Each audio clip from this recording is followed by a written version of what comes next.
But now, Formula One from Spain.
I've been loving you.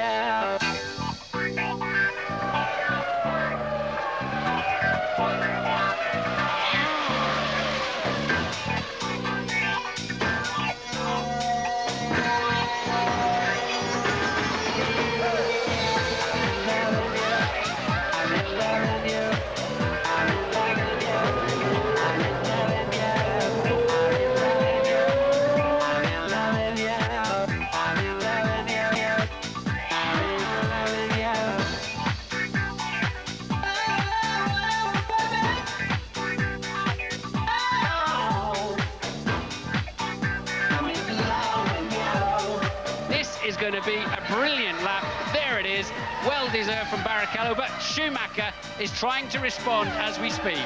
Michael is going to do him again across the start-finish line, and it's pole position for Michael Schumacher. A stunning lap, 0.3 of a second faster than Rubens Barrichello. Michael, every time you've started on pole for the Spanish Grand Prix, you've gone on to win the World Championship. Any chance the same this year? Well, there's so many statistics like this. If you win the Brazilian Grand Prix, you win the championship, and if you do this and that and here, at the end of the day, it counts what you do in the end and not what the statistic may say. And, you know, I'm for this sort of, anyway, I'm not a big friend. So just let's go ahead and do a fine race. He chats to royalty. He's the Formula One record holder, and he is still hungry. Michael Schumacher's goal this afternoon, to reign in Spain again. Good afternoon to you from the Catalunya circuit close to Barcelona. Fabulous location for our studio as well. We are right above the start-finish straight. Conditions for the Spanish Grand Prix, 20 degrees, a bit of breeze around, but it's dry. Before the start of the race, we're going to be joined by Marc Genet, Williams' Spanish test driver, and by the Minardi boss, Paul Stoddart. Goodness me, his team have had a harrowing time this weekend. Tony Jardine already in situ. Hi, Tony. Let's focus first of all on the challengers to those Ferraris, the Williams. Well, Williams, it's not their favourite track. They said they're going to struggle here. And they worked very, very hard on the race setup during the weekend. Friday, they were in very lowly positions. I think it was 17th and 19th. They worked so hard on Friday night to transform the car, and literally this was a surprise that the car was so competitive, and eventually ended up with third place, and that was provisional pole at the time. That's the qualifying session, of course, and time from nowhere, really, from Ralf Schumacher there. But Rubens Barrichello has put in some really good qualifying performances, and he's keeping Schumacher very honest.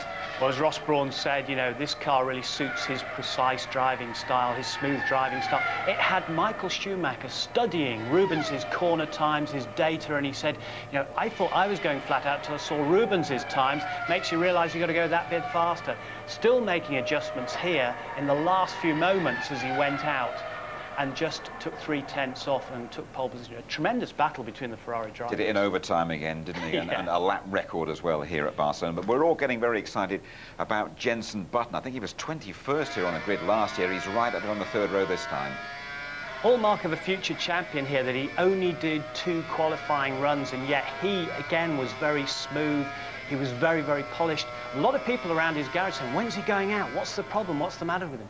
Not at all. They're taking a leaf out of Schumacher's book there and going lastminute.com. Let's just take a look at the Minardi problems, shall we? And a horrible incident for Alex Young. Well, you could see they went right over the sort of the hard tooth curb there, and right on the pressure point of that front wing. You saw the front of the Minardi came up as the front wing came away. This had happened in the morning when the car went along the straight to his teammate, but it was a different wing. But you can see how the thing reared up as well, and of course, Paul Stoddard then had to fly parts back and get them strengthened, and a different problem again today. Absolutely. We're going to talk to Paul Stoddard in just a moment, but here is Alex Young talking then to Ted Kravitz about the sort of problem, really, that every driver dreads. Alex, that looked pretty hairy. What was it like from where you were sitting? Yeah, I mean, it was. I mean, you can normally use a lot of curb on the exit there, and hit the curb, and just the front picked up, and all I saw was sky for a while. So I think we hit the curb a bit harder than expected, so you know, the team's looking into it, and obviously we will make sure it's all nice and safe. And there are lots of things we can do to correct it.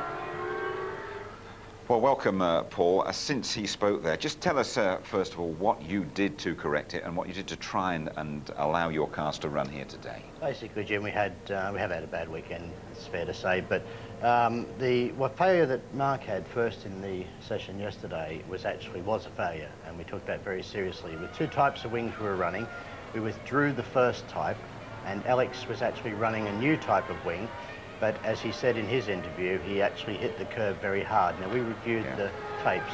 What we're seeing here is this morning at Mark Webber and the wing coming off at around about 190 miles an hour, and you there looking very concerned indeed. And at that stage, had you virtually decided that you wouldn't race, you wouldn't put your cars in this afternoon? Really, yes, Jim. I mean, you know, I had to make a decision. The decision was a tough one, a very tough one. We've now, with the benefit of time, found out what actually happened to the rear wing, and I can just show you here. Yeah, Tony, you've got a wing there. On this. The wing actually broke along this line here, which is a stress line, and although it's the same wing that we've ran all year and in testing, never had a problem, even if bumpy circuits like Brazil. One we put on Mark's car this morning was a brand new wing, and we've now got both pieces back, which we didn't have at the time I was withdrawing the cars, and we can see where it actually broke, why it broke, and the problem will be solved. But my duty is really to not just my drivers, all the other drivers out there as well. So it would have been irresponsible to start the race. Unlike yesterday, we had 24 hours to sort it out. We could stress test the cure and fix it. Today, we didn't. Yeah, let's just have a word with Mark Webber, shall we? He was really shell-shocked when he spoke to Louise Goodman moments after that crash. Mark, a very scary moment for you. Yeah, we don't know what's going on. We've obviously had another problem with the rear wing. Well, our first problem with the rear wing. And some issues yesterday, so obviously until we have a good look at what's going down here, we don't know what to, you know, we don't want to draw any conclusions. We've just got to check out what it is. Obviously something's not quite working right, and got to stand by the boys and make sure they get it right. As a boss, your main concern must be for your driver's safety, mustn't it? It has to be, Jim. I mean, you know, we now are sure, as I said, that we've got 6 other wings here, 7 actually, 7 other wings here that don't have that same problem. It was a new one this morning, but it still would have been wrong to race today. Alex Young didn't make it last time out into the starting grid. How big a blow is it to your whole season, this? Well, we've had a tremendous start to the season in Melbourne, and I think everybody remembers that. Probably the most popular 2 points in the history of Formula One, I think. You have your good days, you have your bad days. There's enough bad days in racing, so, you know, we're happy for the Melbourne-type scenarios, and we've got to work towards making that happen again. But, yeah, I mean, Mark had a good race in him, so it sort of balanced a little bit Alex's problems, and today, just one of those days. Just one final point. We had Eddie Jordan sitting where you are yesterday in our qualifying show complaining about the costs of Formula One racing. How costly is this for you? Well, I can tell you that little episode of flying planes all around the sort of Europe last night cost me well over 100 grand, so it is expensive. But Formula One, I think, has to take a look at its future. It has to look very seriously at the way the wealth of Formula One is distributed, because it would be a very boring situation for us to end up with half a dozen teams competing as opposed to what we've got today. I think we need everybody, and we've got to work towards a long-term solution for Formula One. Paul, thanks for joining us, and better luck in a couple of weeks' time in Austria. OK, well, sadly then, Tony, no Minardis, but just take us through the rest of the grid, could you? Well, Michael Schumacher looking for a record 4th Spanish Grand Prix win and another 1-2 for Ferrari on Rubens Barrichello on the dirty side of the grid. Ralf Schumacher, 2nd row. Every race so far this year, Montoya happy to be up there in 4th because he had to take the spare car. Raikkonen 5th. Button, his best starting position for 23 races, and he's ahead of David Coulthard. Coulthard not happy with that. Heidfeld in 8th, he's happy with the Sauber. Truly took to the spare, did well to get up there to 9th. 10th place, Frentzen, best position for Arrows since the year 2000 in Germany. Massa, his 21st birthday last week, Fisichella alongside him. Panis ahead of Villeneuve. Bernaldi, his best grid for Arrows. Then Villeneuve not happy back there, hoped to do a little bit better. Pedro de la Rosa, home Grand Prix for him, don't forget. Solo, no downforce, and you need that here. Sato, very nervous car, nervous engineer who's gone home. His wife's having a baby. McNish, he had survived a big spin. Irvine, relegated to the back of the grid for fuel irregularities. I did some mistakes, and I knew when I sort of got together my lap, I can be close, but I wasn't so optimistic I can be that much faster, and so I'm nicely surprised. I give it everything. I didn't got it completely right, but I'm happy. At the end, I'm pushing him very hard. We know him for facts and for numbers that he's a top guy, so I'm quite happy with the situation. You went P3 behind the Ferraris and stayed P3. Was that the best you could do, you think? It was the best. I mean, looking at the gap, it was definitely the best, and it was work for us, I must admit, to be there, because McLaren are closer to us than they ever have been before this year, so we have to keep on working. This is a difficult race for the cars. Normally there's a lot of cars breaking down, so it seems actually this year a lot, general cars are a lot more reliable, so it's gonna be a tough race. It's good to be inside the top 6. It's my first time with this team, so it's great, and just hopefully it's going to continue this way. I think the Ferrari are out there on their own. Williams obviously have taken a step forward from the morning session, and it looks like we're going to be battling with Renault and Williams. Is that something you relish? Oh, I like to battle, but I like to battle as long as I can be at the front. But that's what we have at the moment, and we just got to go racing. Here's the battle for the Drivers' Championship after 4 races. Schumacher, the elder, 14 points clear of brother Ralph. Then Montoya. He had his first podium here last year. Jenson Button above Coulthard and starting in front of him as well. The battle to be the top British driver is intensifying. 8 years ago here in Barcelona, a fresh-faced David Coulthard made his Grand Prix debut. 11 race wins followed for Williams and McLaren, wins that seem like rather a distant memory right now. In qualifying yesterday, Coulthard was outshone by a resurgent Jenson Button, who knocked him out of the top 6 in the dying seconds of the session. It's a stark contrast to the scene 12 months ago when Jenson was battling to keep his Benetton off the back row of the grid. Both men have had their fair share of ups and downs. I've had 2 years in Formula 1, one very good and one pretty bad actually. But I've gained a lot of experience from the good times and the bad times. You can't change anything. And especially last year, I wouldn't change it for the world. I think I learned so much last year. And it was very difficult, but I think that was good for me. I've enjoyed every one of those 8 years, even when it didn't look quite so rosy as it did over the last few years, and despite it not looking quite as good this year as we would have liked. I love to race, I love that competition, and in many ways you get more opportunity to do that if you're in the middle of the grid than when you're at the front. To be able to race against a McLaren, it was just fantastic. We were a long way off of Ferrari and even Williams, but to catch him past a McLaren in the race was awesome.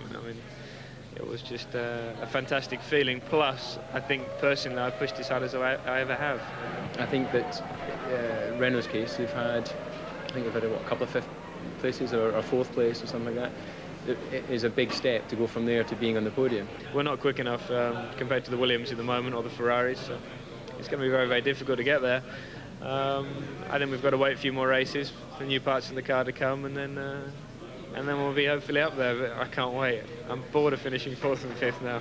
Inevitably, it's all about being competitive, and if I cease to be competitive, then the team would have no problem at all in trying to find a more competitive driver.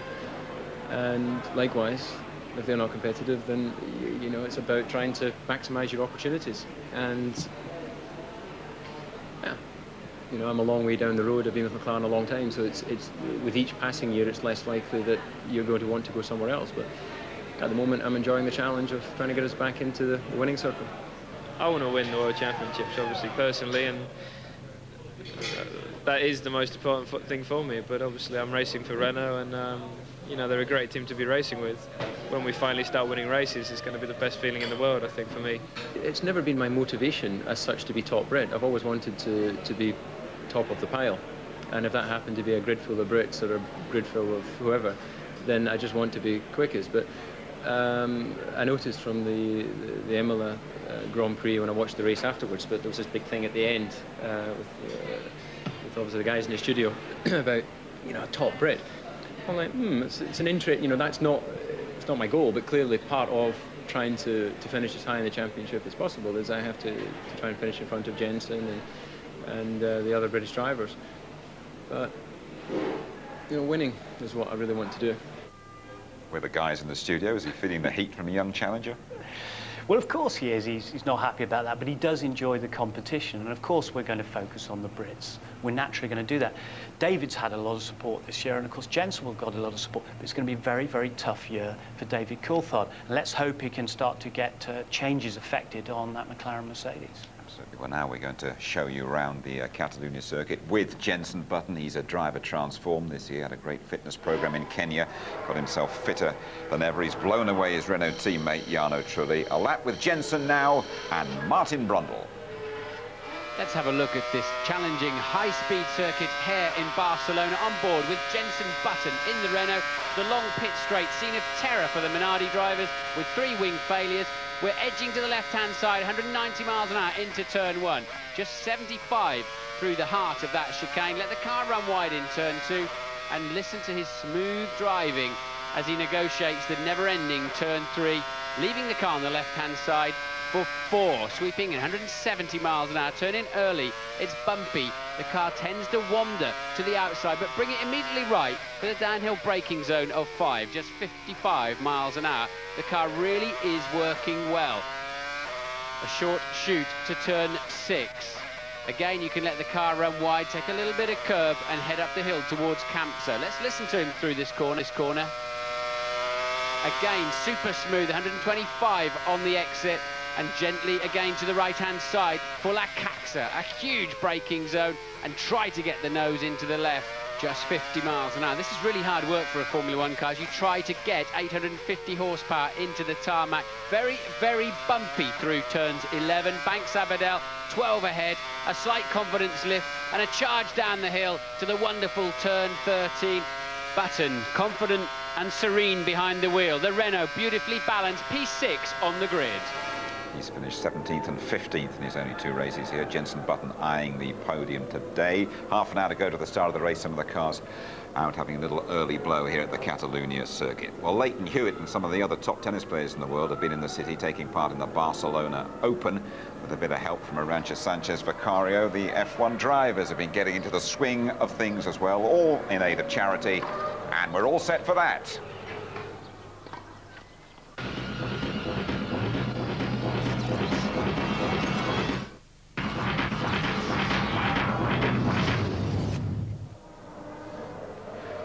Minutes or so to go to the start of the Spanish Grand Prix. Michael Schumacher on track. He has had some problems in morning warm-up. We're going to tell you about that in a few minutes' time. We're also about to hear from our studio guest, the Spanish driver Marc Genet. Before that, we're going to go off track and on court with Beverly Turner. The day of reckoning has arrived. The prize awaits, and let's face it, over the next few hours, things could get a little ugly. But only one driver can walk away with the coveted title of F1 tennis champion. There's always plenty of rivalry on a Grand Prix starting grid, and clearly these guys don't leave their competitive streak behind when they pick up a racket. It was a serious war out there, you know. We had to beat the other guys, but we failed, so we lost the first round of the tournament. And you've picked up an injury. Yeah, I was jumping for a ball. I actually made the ball, but I picked up a little injury. But the pain was worth it. The tournament was played at the academy jointly run by Spain's most famous tennis family, the Sanchez Vicarios. They're very competitive. I know they're very professional and they almost don't stop and they want to win badly, so. Their coordinations are pretty good, you know, for not playing so much. And I was very surprised because even you hit hard to them, they were hitting pretty well. I think they like the volley more that they hit from the, you know, from the back of the court, but they've done a good job, and it's not easy. I think they do it better playing tennis than we maybe do on the cars. You may hardly recognise the drivers without their racing suits. Some had left their dress sense behind altogether. Each driver teamed up with a tennis pro, and they spent the morning sorting out those with ability from those who were a liability.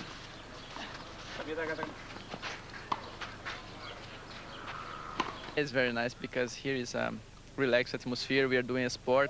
Everybody is playing, you know, even if you are a little bit of competition, but it's in a funny way. It's good to get the mind out a little bit before the race. Who do you think are fitter then, tennis players or Formula One drivers? Well, it's so different, you know. I mean, Formula One is very different physically, and tennis is the same things. Well, I prefer to drive Formula One, to be honest, but I respect the tennis player. I think Olivier is going to win because they were quite a lot stronger, and to see how hard he played. Actually, he's sweating, and to see how fit I am, I didn't sweat at all. So if I would have pushed, we would have won. I like to hit a few balls when I can, and also, you know, cycling, running, whatever. I mean, all the drivers obviously are trying to keep themselves in fairly good shape, so this is a fun way to enjoy it. But the real star of the day was the boy for whom the event was organised. 11-year-old Sean has a serious spinal injury and was there to see the players in action. They're not as good as professional, but they're all right. Some were better than others. The grand final saw Mark Webber and Sandon Stolly play Olivier Panis and Andres Go.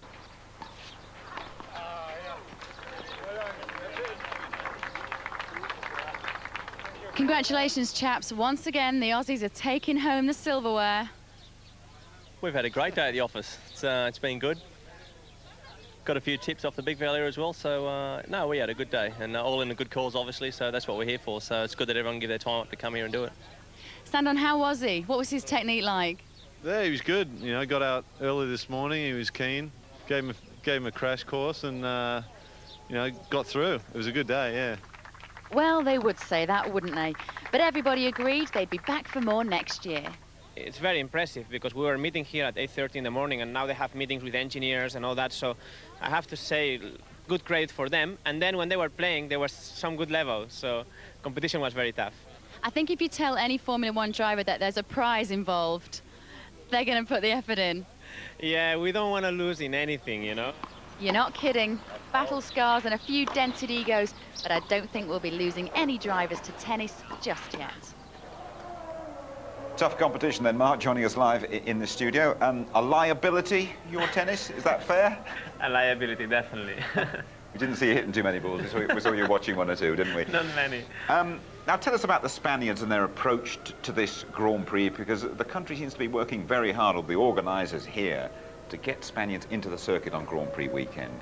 Yeah, they work very hard, but still, this is probably one of the Grand Prix where most foreigners tend to come, because we have the mentality of motorbikes still, and we have 3 Formula One drivers, Pedro, Fernando and myself, but we are not in a really leading top team, and until we have a challenge, we're challenging for the lead, it's difficult for the whole Spain to follow us. De La Rosa and Alonso, the other two, so that's what you feel the country needs, a real successful Grand Prix driver. Yeah, we're very Mediterranean mentality, and second place is not good enough. All countries want their people to win, but in Spain maybe it's a bit too much, and they follow it because the viewers are quite good, but it's still not blossomed, or it's still not too big. Sure. What's the feeling in your team today about your challenge to Ferrari at the Spanish Grand Prix?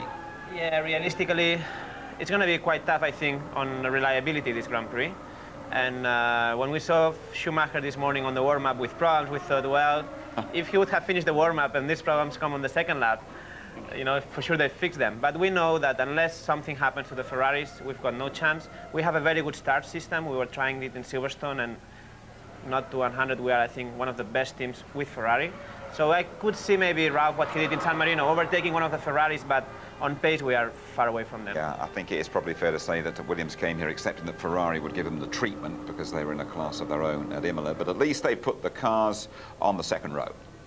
I think it has been difficult, but we've worked pretty hard at the setup and getting it right, and although we're a bit disappointed that we're 9/10 off the pace of Ferrari, but we're still the next best runners with our cars 3rd and 4th tying up the second row. That's for qualifying. The race is a completely different story, so we're just working hard on strategy and getting a good balance for the race. Are you concerned about the pace of the new Ferrari? Well, yeah, but can we do anything? At the moment, no. You know, this is what we got and we're trying to improve it. I think the main problem we have compared to Ferrari, that's our aerodynamic, which is not as good and as efficient as the Ferrari might be, and that's what we all know and what we are working on. Mark, it's worth pointing out that you, I think, have driven tests here quicker than both Juan Pablo Montoya and Ralf Schumacher. Yeah, it's nice. Okay, the team doesn't really ask me to do that, but obviously as a test driver, you always want to prove that if you ever were needed as a race driver, as I am a reserve driver, you could do as good job as them. And yes, in similar conditions, I was a bit quicker, but I know this track very well. I've done 1,000 laps this year in this circuit, so that's why I know this track very well. Well, we're going to have a little look at testing day. I mean, Mark, here, I know you drove the equivalent of 8 Grand Prix, I think, during a 5-day test here in Barcelona last month. Ted Kravitz, though, has been watching the Jordan team in action at their home track.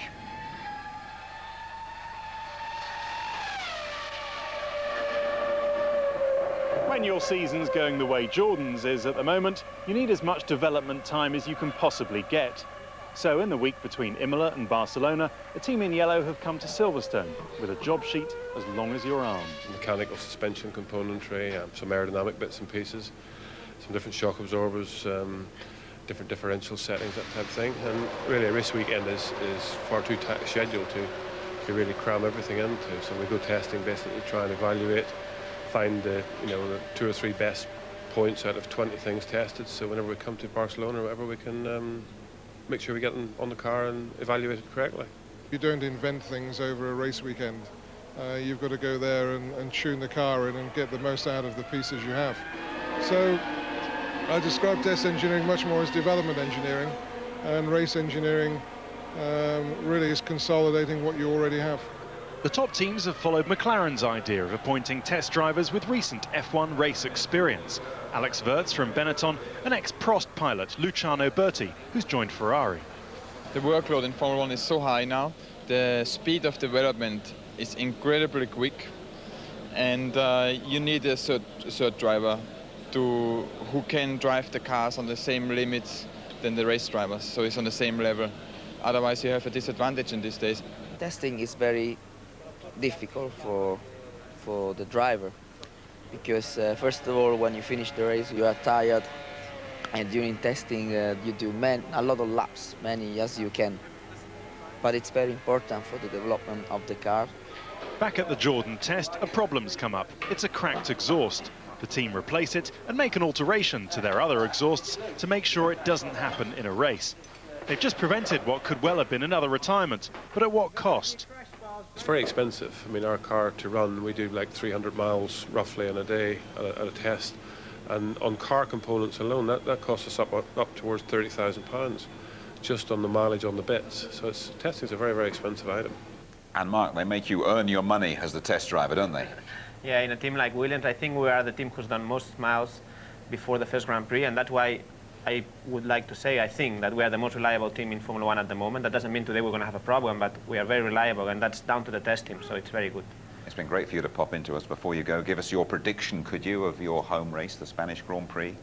Yeah, well, for sure, one Williams in the podium, and I think, I don't want to say I wish, but I think that maybe one Ferrari would not finish the race. Therefore, why not a second and third place for Williams? Absolutely. Which Ferrari would you like not to finish the race, by the way? No, I won't say. I won't go on that. I don't know. Anyone will do it. Hey, listen, thanks for coming to join us. We really appreciate it. Now, Tony Mark was talking about the problems for Michael Schumacher in morning warm-up today. We can have a look at them, and I guess Williams and 1 or 2 others will get some hope from this. Well, there is some hope. The problem is he always does it in warm-up, or last time he did it was on the parade lap at the Nürburgring, and he managed to get a scooter back. But it is slightly concerning for Ferrari. Jean Todt has already said, I am concerned about reliability. That was his race car. He'd been out for 2 runs in the spare Ferrari with no problems. And it was a problem with the hydraulics. So there he was. But Schumacher himself didn't seem overly bothered. Ross Brawn here, the technical director, looking on the screens, Michael was happy to chat to everybody, and he was waving to the crowd. He has been in every race here, in all 11 Spanish Grand Prix, he's been in the points. Look, he's even waving on the back of a tow rope, and you don't often see a Ferrari, not this new Ferrari, certainly that's the first time it's been on the end of a tow rope. Okay, some encouragement perhaps for David Coulthard from that. Let's go to Louise Goodman now, though, shall we? She is at the Ferrari garage with the very latest news on those problems. Thanks, Jim. Well, let's get a word with Luca Colangiani, the team press officer, about that incident. Luca, first suggestions were it was a hydraulic failure. Can you tell us more? Yes, Michael had a loss of hydraulic pressure during the last laps of the warm-up. He had to park the car. Unfortunately, luckily we didn't lose too much time, as it was already at the end of the warm-up. When the car was back in the garage, we found out what was the problem, and now I think we're quite good and ready for the race. How confident can you be that this isn't going to happen in the race, just very briefly? You know, these are things that happen normally, so we didn't create any extra concern to us. Thanks for that, Luca. Well, that's the latest news from here in the pits. Let's go down and find out what's happening on the grid. Over to you, Marty. Thank you, Louise. Hello, everybody, and welcome to the grid. Well, what do you want to know?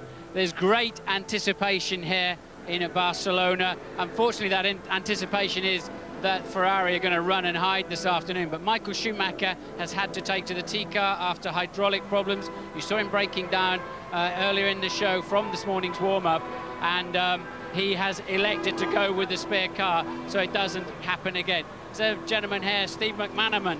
Steve, good, and you, quick word for us? Of course, yes. You're a brave man coming to Barcelona, having scored against them this week. No, they don't mind that. It's Formula 1 territory now, so it's not a problem. Yeah, good stuff. Chances you might play Manchester United in the final, and what about that? Well, being a good Liverpool boy, I hope not. No, I mean, they've got a very difficult game away to Leverkusen, but, you know, Manchester United seems to be very prolific away from home. So, I mean, I think, in reality, you know, apart from my bias, it's the final that everybody seems to want, you know, Real Madrid, Manchester United. So, you know, hopefully, it's still very difficult for both teams, but let's hope.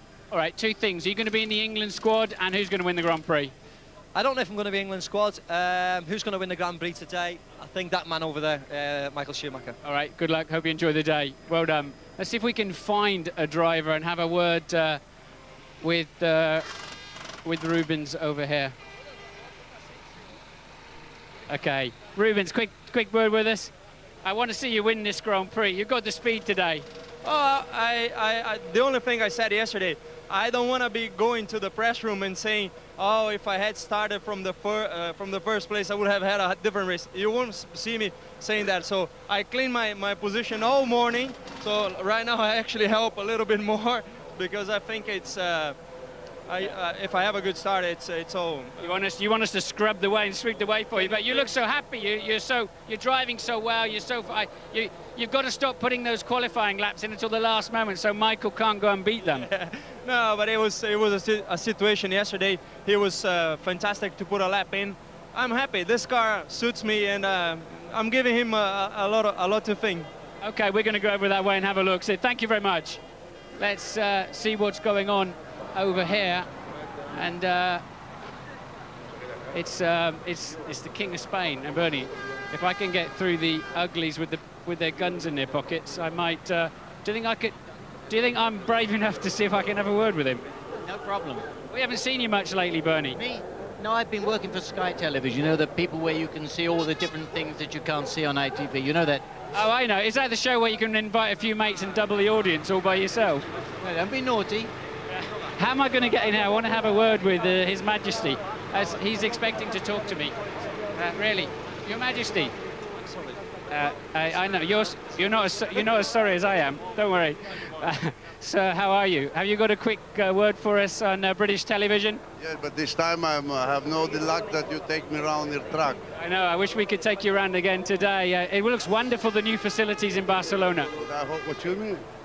The new grandstands. Everything looks wonderful. The new, fantastic. Very well done. In 6 months they built it. Yeah, amazing. It's a quality thing. And Mr. De La Rosa, you think he has a good chance today? Well, I hope he does better. Thank you for talking to us. See you later. I am going to go back to the studio. Hello, goodbye. Well done, Martin. Score draw there with Bernie Ecclestone, I think. And of course he drove King Juan Carlos round in the two-seater here a couple of years ago. Rubens Barrichello happy and very optimistic. I wonder if this could be the day for Jenson Button's first podium. Coulthard just behind him, grimly determined to underline his status as Britain's #1. How about Ralf Schumacher and Juan Montoya? Will they get amongst those Ferraris? Now, whatever you do, don't leave early, because last year Mika Häkkinen lost the race on the very last lap. We are primed for the Spanish Grand Prix on ITV1.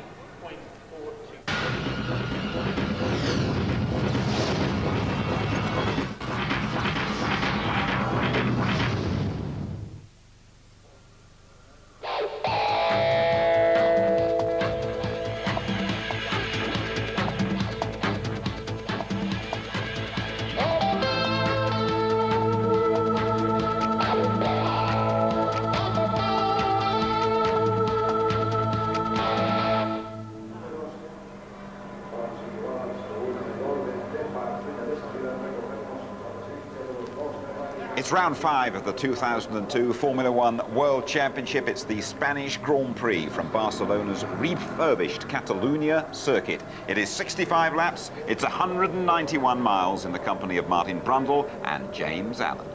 Thank you, Jim. Good afternoon, everybody. To a warm and becoming more and more sultry Barcelona track. Just 25 minutes outside this fantastic city in the heart of Catalunya. A good crowd this year, as you can see, dotted around the place. Wonderful facility, tremendous grandstands, and ever increasing enthusiasm for this race here. Well, Michael Schumacher had a lot of luck last year. He won the race on the last lap. Häkkinen retired with a clutch failure, and today it's the opposition who need a slice of good fortune. Schumacher's Ferrari did break down on the warm-up this morning. It was a hydraulic failure, as we've heard. And once again, Rubens Barrichello topped the timesheets. So for the second race in a row, the Brazilian is right on Michael Schumacher's pace. It took Schuey pretty much an hour to beat him yesterday, and he did it only by copying Rubens Barrichello's settings, and he was gracious enough to admit that straight afterwards. A tremendous rivalry, a healthy rivalry between the two of them, and just the signs now that Rubens Barrichello is putting pressure on Michael Schumacher, which is what we all want to see. Ferrari, though, almost a second ahead of Williams in qualifying, but BMW have a development engine. They have taken a big step here, even though it doesn't necessarily appear it in qualifying, and this afternoon they are expecting to be a little bit stronger. But the battle to watch this afternoon, surely, is Renault versus McLaren Mercedes. Jenson Button split the McLarens yesterday, 6th in qualifying, ahead of David Coulthard, and he did it only by taking 2 runs in qualifying. So he saved 3 brand new sets of tyres, Martin. That could be crucial for him, particularly off the start line, where a new set of tyres combined with those Renault electronics might well see him nick 5th place off Kimi Räikkönen on that 1 kilometre run down to the first corner. It is a long run, and if you get an early speed advantage, it can make more than 1 car difference. I believe, though, Ralf has new tyres, and I think the 2 McLaren drivers have too, so that trick that Jenson found of using brand new Michelins on the start line, I think is the game's up on that to a certain extent, but still expect both Renaults to take an advantage down to the first corner. I also think the story today is how much of an interference can the Saubers be in that squabble of the Grandi Michelin runners, Williams, McLaren, Renault, because I think the Bridgestone tyres are so strong around here, as we saw in the warm-up. Also, Arrow's looking strong too. It's very windy out there, James. It's come up quite strong this last hour. It's a headwind down the pit straight. That means that if you get in the slipstream here, it'll have an extra advantage. So we may see a little bit more action down into turn 1 than normal. So, and also, we've got these high-speed corners, and as we look from the commentary box, we can see the long right-handers that are exposed to crosswinds tends to unbalance the cars. So there may be some fine-tuning needed to get these cars spot on for this afternoon. A lot of other storylines today. Minardi, we've heard, have withdrawn both of their cars. Extraordinary weekend for the Minardi team, really. They had 2 front wing failures yesterday and a very dramatic rear wing failure on Mark Webber's car this morning, as we look at Ralf Schumacher, 3rd on the grid ahead of his teammate Juan Pablo Montoya. Another story for you, Eddie Irvine and the Jaguar have been moved to the back of the grid for fuel irregularities yesterday after qualifying. And a lot of big names in Formula One are still looking for their first World Championship point of the season. Jacques Villeneuve, Jarno Trulli, Giancarlo Fisichella, the Jordan team, the British American Racing team, and Honda. Will they get anything out of this afternoon? And what will happen at the front? All will be revealed very shortly. Yes, fuel irregularities on the Jaguar doesn't mean they were cheating per se. They have to give samples of fuel that they intend to use. That is then chemically investigated and it receives a fingerprint, as it's called. And if at any time the fuel that you're using doesn't match that fingerprint, even if it's a fraction out, then you are penalised for that. It doesn't mean to say that they were trying it on. Barrichello's not got away on the right-hand side of the grid, and he then has either lost the engine or lost the ability to engage drive, and he will now start at the back of the grid.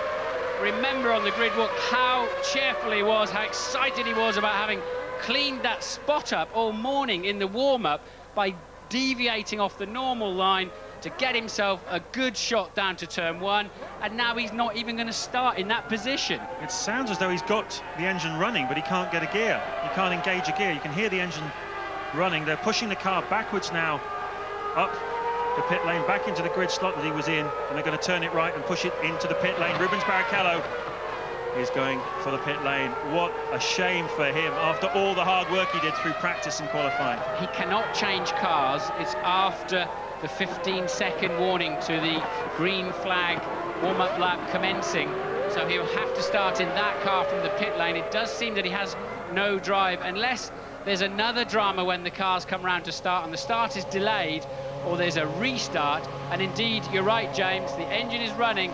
There is simply no drive. That'll be a clutch problem or an input shaft into the gearbox, something like that. So what effect will that have on the cars behind him? Because obviously he was on second on the grid. It's good news for Jenson Button, who's 2 places behind on that outside line of the grid. Yes. And also great news for Juan Montoya, who now has a clear run in front of him. Has a clear run, of course, but does not shuffle up into a new grid slot. That would confuse the back of the pack enormously if everybody went along one. And we can see then Ferrari. That's a difficult problem to fix, James. It's not like a stalled engine. It's clearly a technical, you know, fairly major hardware problem, I would think, in there, and that's a difficult one to fix in a hurry. Let's hope they do, though, because that is a tremendously fast car, and it's going to be carving its way through the field from the back. If they can get that thing going, we should see something here in Barcelona this afternoon. Michael Schumacher then bringing the field down right underneath our commentary position at the top of this majestic new grandstand here at Barcelona. That's Ferrari technical director Ross Brawn looking concerned. It's a distraction for him. He's got to think about the race effort, but he wants Rubens Barrichello in this motor race. This is the grid where so many cars stalled last year. It was the first year of their launch control. They should have had that much fine-tuned by now, but of course Barrichello then is not going to make the grid at all, and looks as if he may not make the start of the race even from the pit lane. He's still surrounded by mechanics as the tail enders line up into their grid hatchings. Eddie Irvine, the last car on the grid, then we're going to be racing here in Barcelona. It's 1 kilometre from where Michael Schumacher is now until turn 1. He'll be doing 170 miles an hour when he gets there. Are you ready? Are you ready? Are you ready? Go! Great start by Schumacher. And where's Jenson Button? He's attacking Montoya from the rear. Ralf Schumacher's away well. Look at Button. He's ahead of both of the McLarens. Yes, and Button, of course, starting 6th. Ralf Schumacher having a look at the back of Michael as he went into turn 1, but Michael with a clear lead then. No dramas that we can see at this time. Both Renaults did get away from the line very, very well. But one of the McLarens has got Button back. It may well be Kimi Räikkönen, who started in 5th place on the grid, got him into turn 1, but Jenson had got him on the run down to the to turn 1. But Michael Schumacher still leading this race as we try and get Rubens Barrichello moving, and this sense of urgency is seeping away now. Seeping away from the team. Rubens is still urgent. He wants to get in there. And the worst feeling in the world, James, is when you're sitting in that car in the pit lane with dramas and you hear the engine revs rise on the grid and you just feel like the whole world is leaving without you. And Barrichello still stranded as Michael Schumacher leads. Ralf Schumacher, Montoya, Räikkönen, Button, Coulthard, Trulli, Heidfeld, Massa and Frentzen round out the top 10. Pretty much as you were on the grid then. Very different story from last year, where we had the introduction of traction control and 5 or 6 cars were left behind.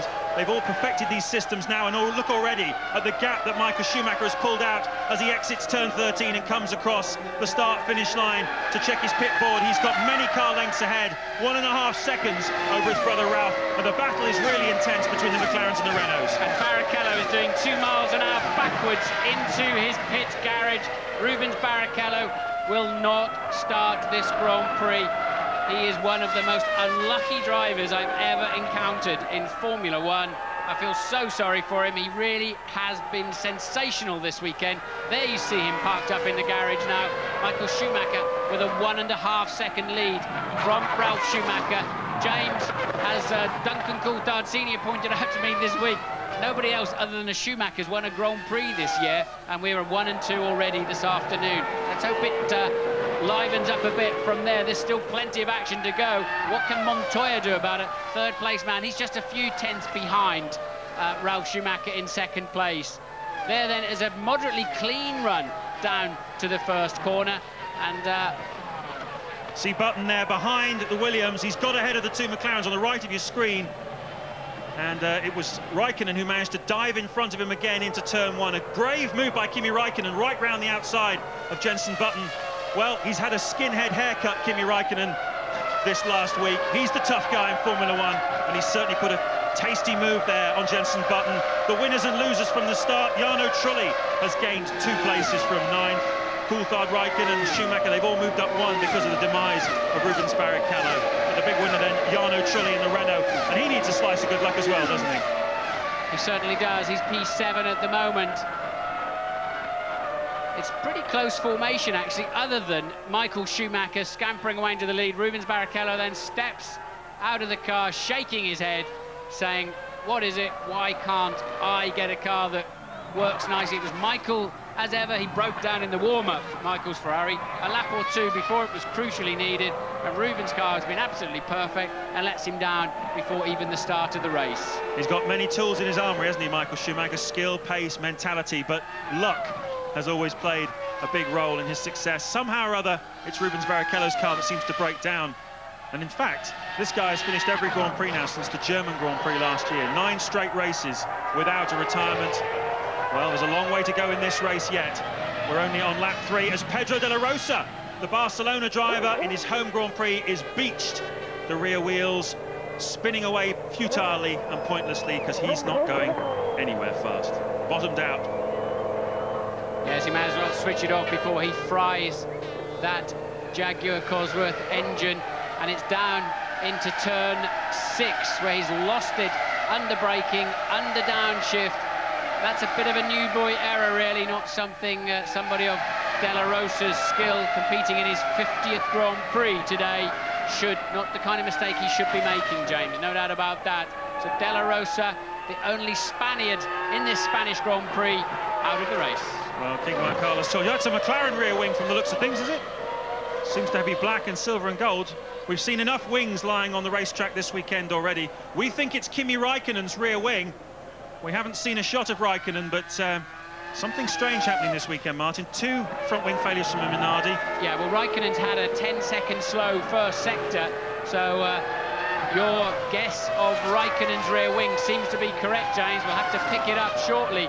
That is Salo in the pits with some kind of problem. A new set of Michelin's has gone on. Maybe he picked up a puncture. And let's have a look.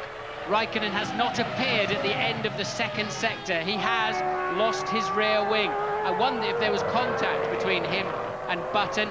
Button was 7 tenths behind as he went over the line, so not that close. The information we're getting from our F1 ITV pit crew is that rear wing, just like Mark Webber's this morning, flew off on the main straight. So what will McLaren do now?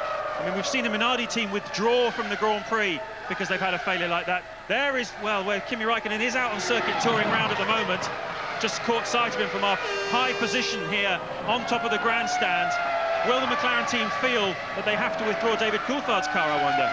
Well, they'll certainly want to know if that rear wing of Raikkonen's had a tag going into turn 1. He went around the outside of Button, so I'd be very surprised. Ted's in the pits. What can you tell us? Martin, they are bringing Kimi Raikkonen in right now. He's going to turn right into the garage. Well, he's actually going to return. It looks like the rear wing has buckled, and it's actually stuck in the bits of his rear suspension. Now, they have got a new rear wing ready for him at the back of the garage, but it's a long job to replace that one, Martin. It is indeed. You can replace the front wing in about 12 seconds. It's just 4 points. And I wonder if we... Yes, there is a replay then, and absolutely correct. The rear wing simply fell off with the pressure of the drag and the downforce, and the McLaren team will have to understand why that came off and really consider what they're going to do about Coulthard, who now runs 5th. What is it about this racetrack, then, that's breaking these wings? Is there anything particular? I mean, it's a long straight, sure. There's a lot of long corners where the downforce is... It's not any worse, surely, than Interlagos in Brazil or any of the other tracks we've been to? I don't think so. I mean, you've got a bit of altitude at Interlagos, but I still think you've got the same sort of energy going through the aerodynamic sections of the car. There are some ripples around the track, and there's a long run at high revs here in top gear down the pit straight. You tend to get harmonics. That can cause some of these problems, but it is a bit bizarre to see that this weekend. And we shouldn't lose sight of the fact that this is the track where the teams do the most of their testing, so it's not like it's a surprise to them, the conditions here. They probably know more about this track than any other on the F1 calendar. There's Raikkonen's car you see in the McLaren garage now, the mechanics pouring all over it.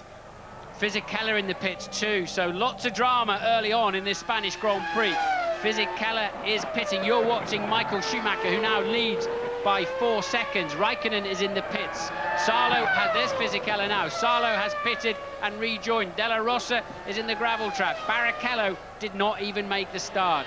Lots of action and a lot of misery, James. A lot of misery, and we're still only on lap 6.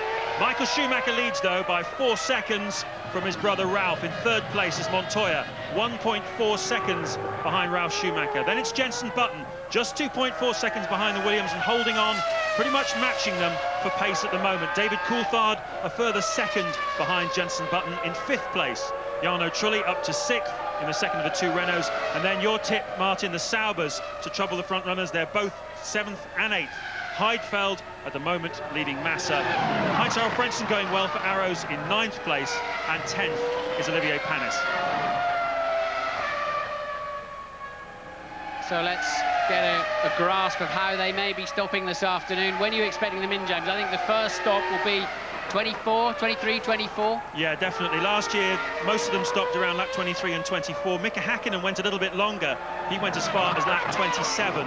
And with the tyre wear that we've been seeing this weekend, it seems they've all been reporting fairly gentle tyre wear, haven't they, this weekend, particularly the Bridgestone runners. So you might see them running a little bit longer. Let's wait and see. But certainly a 2-stop race has been the forecast of everyone that I've spoken to this weekend. Yes, tyre wear less maybe than normal at Barcelona. It's still one of the toughest tracks of the year because of those long corners. I have to say, there's been a lot of very bold-looking tyres coming in the pits, particularly the Bridgestone runners here, where the grooves have all but disappeared.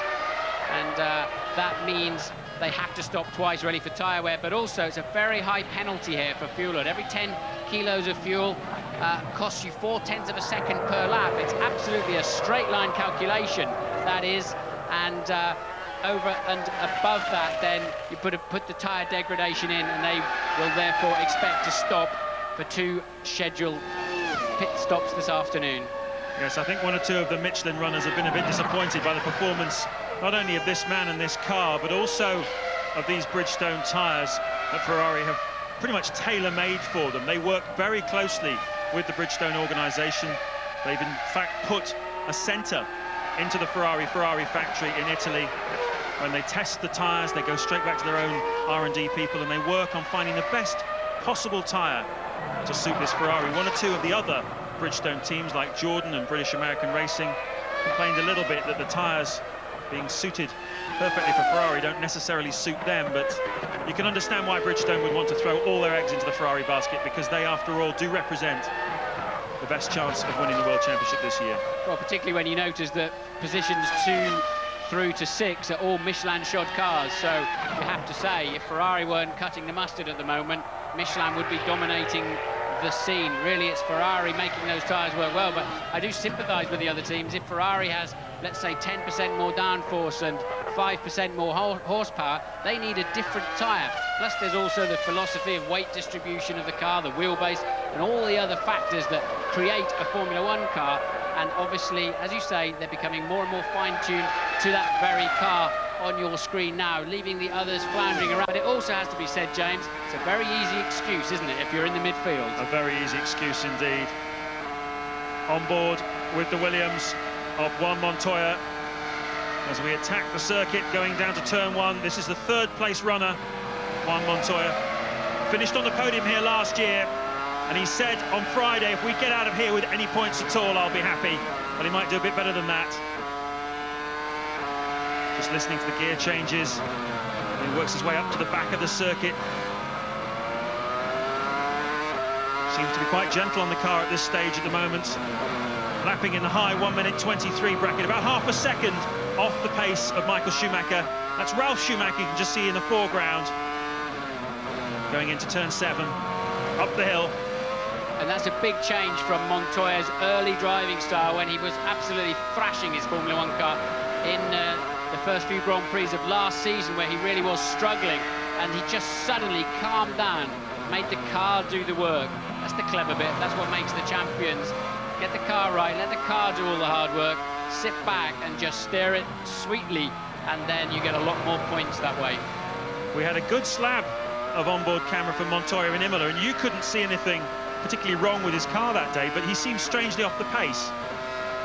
He certainly needs a good result here this afternoon after being a little bit not quite at the races in Imola, outclassed by his teammate Ralf Schumacher that day.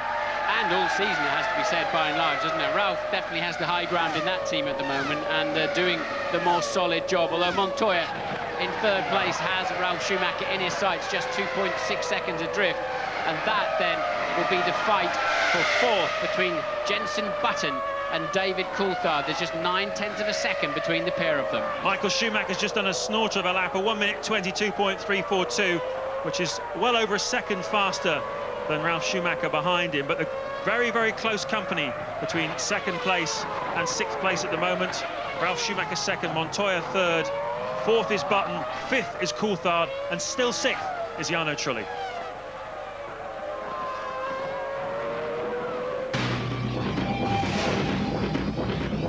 Kello here. I'm sorry I can't take your call.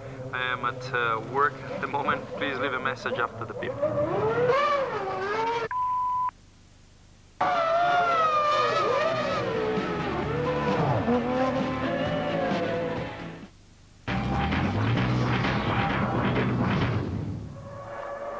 Lap 12 of the Spanish Grand Prix, and that is Takuma Sato, who appears to have gone off in turn 13. The last corner on the circuit. He's in the sand trap, and to be fair, he's been there for quite a bit of the weekend. Seems to have run wide, as we've seen a number of cars do, just lost control. He ran wide in turn 12, and he's obviously never regained the racetrack before burying it into the gravel trap in turn 13. Well, that was a bit embarrassing, wasn't it? A bit sort of scruffy and silly, really, and Sato has been visiting the scenery far, far too often. He's a new boy, but even so, there must be some concerns there, whether they need to take him out of the spotlight, polish him up a bit and put him back in. Yes, I've been a little bit disappointed with him because I thought he'd do better, but Louise is with Rubens Barrichello. I am indeed, James. Rubens, we can hear your engine running, but that car wasn't going anywhere, was it? What was the problem? I couldn't engage first gear. I tried everything. I pressed everything I could. We have so many buttons on the steering wheel. Nothing would work. Couldn't get first. It's disappointing enough to go out of a Grand Prix at the best of times. Is it even more frustrating when you're on the grid? Oh, it is. It is, because you put so much attention on Friday, Saturday to have a good weekend. I mean, it was a great weekend up to that point, and then you know, I was talking to Martin. I feel so good. I feel that I'm ready to win, and you know, and these things happen. So I'm looking for the next one. Unfortunately, I have to be strong enough in my mind to say next one will be okay. Thanks, Rubens. Well, a pretty level attitude. What more can he do? What more can he say? He's done everything expected of him this weekend, and the car failed him. Interestingly, McLaren have not chosen to take David Coulthard out of the race at this time. Remember, Kimi Räikkönen, his teammate, completely lost his rear wing at approaching 190 miles an hour. Did not have a major accident with it. managed to keep it under control and get it back to the pits.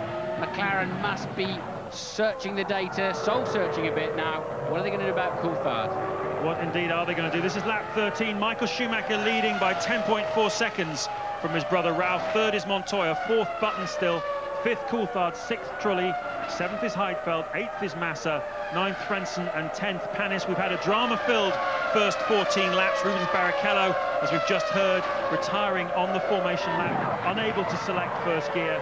A terrific run down to the first corner saw Jenson Button getting past Kimi Raikkonen for fifth place, but Raikkonen then repassed him with a very bold move around the outside into turn one. But just 3 laps later, Raikkonen's rear wing flew off on the main straight. We've seen it quite a few times this weekend already with Minardi's, but we didn't expect to see it from a McLaren, and we're waiting to see now what the response will be from the McLaren team regarding David Coulthard's car. We've also lost Giancarlo Fisichella. 16 runners still in the field. This is lap 14.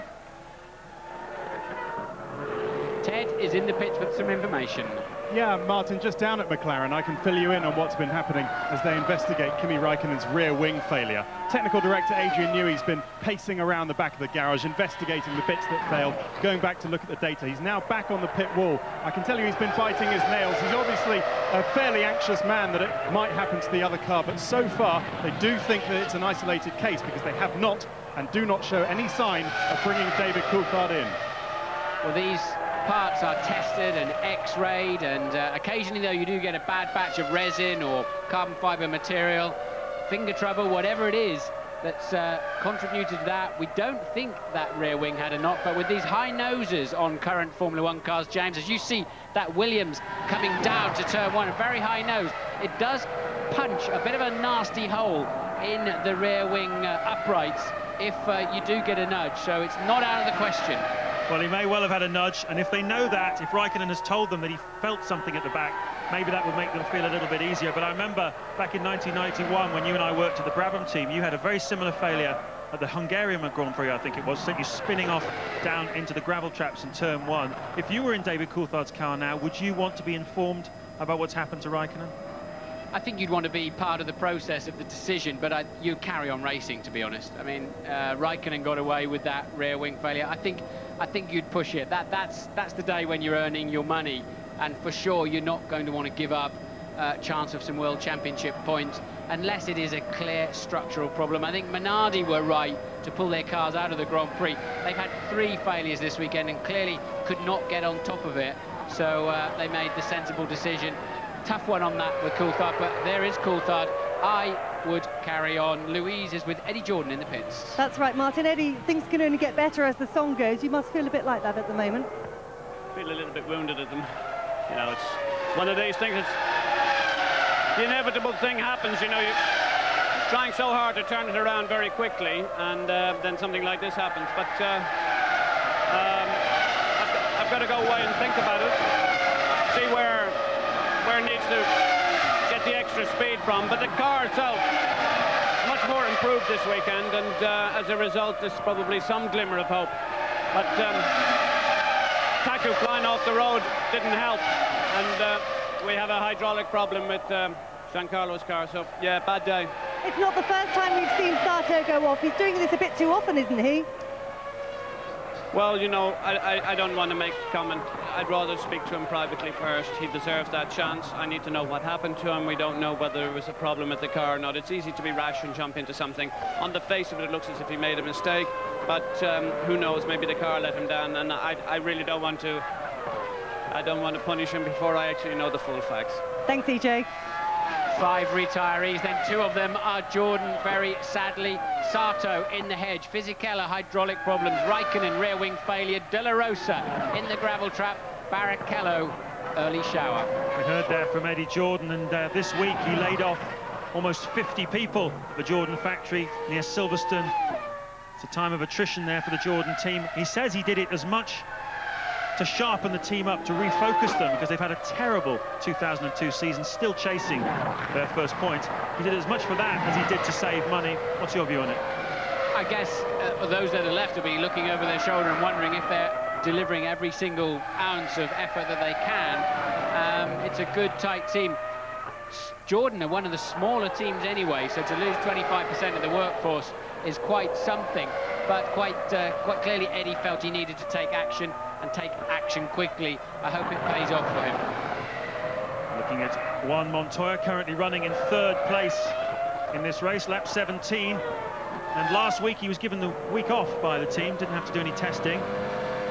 So he went off-road motorbiking with Damon Hill near Madrid. Had a thoroughly good time. And he seems to be having a good time here this afternoon, pressing hard, 2.5 seconds behind his teammate Ralf Schumacher now.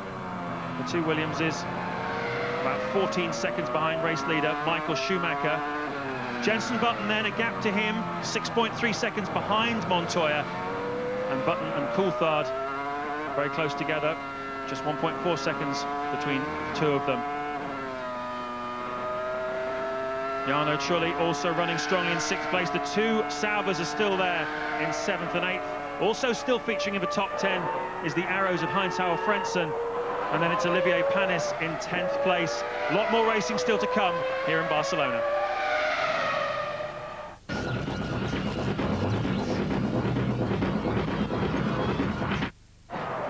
Lap 20 of the Spanish Grand Prix. Michael Schumacher still leading, 16.2 seconds ahead of his brother Ralf.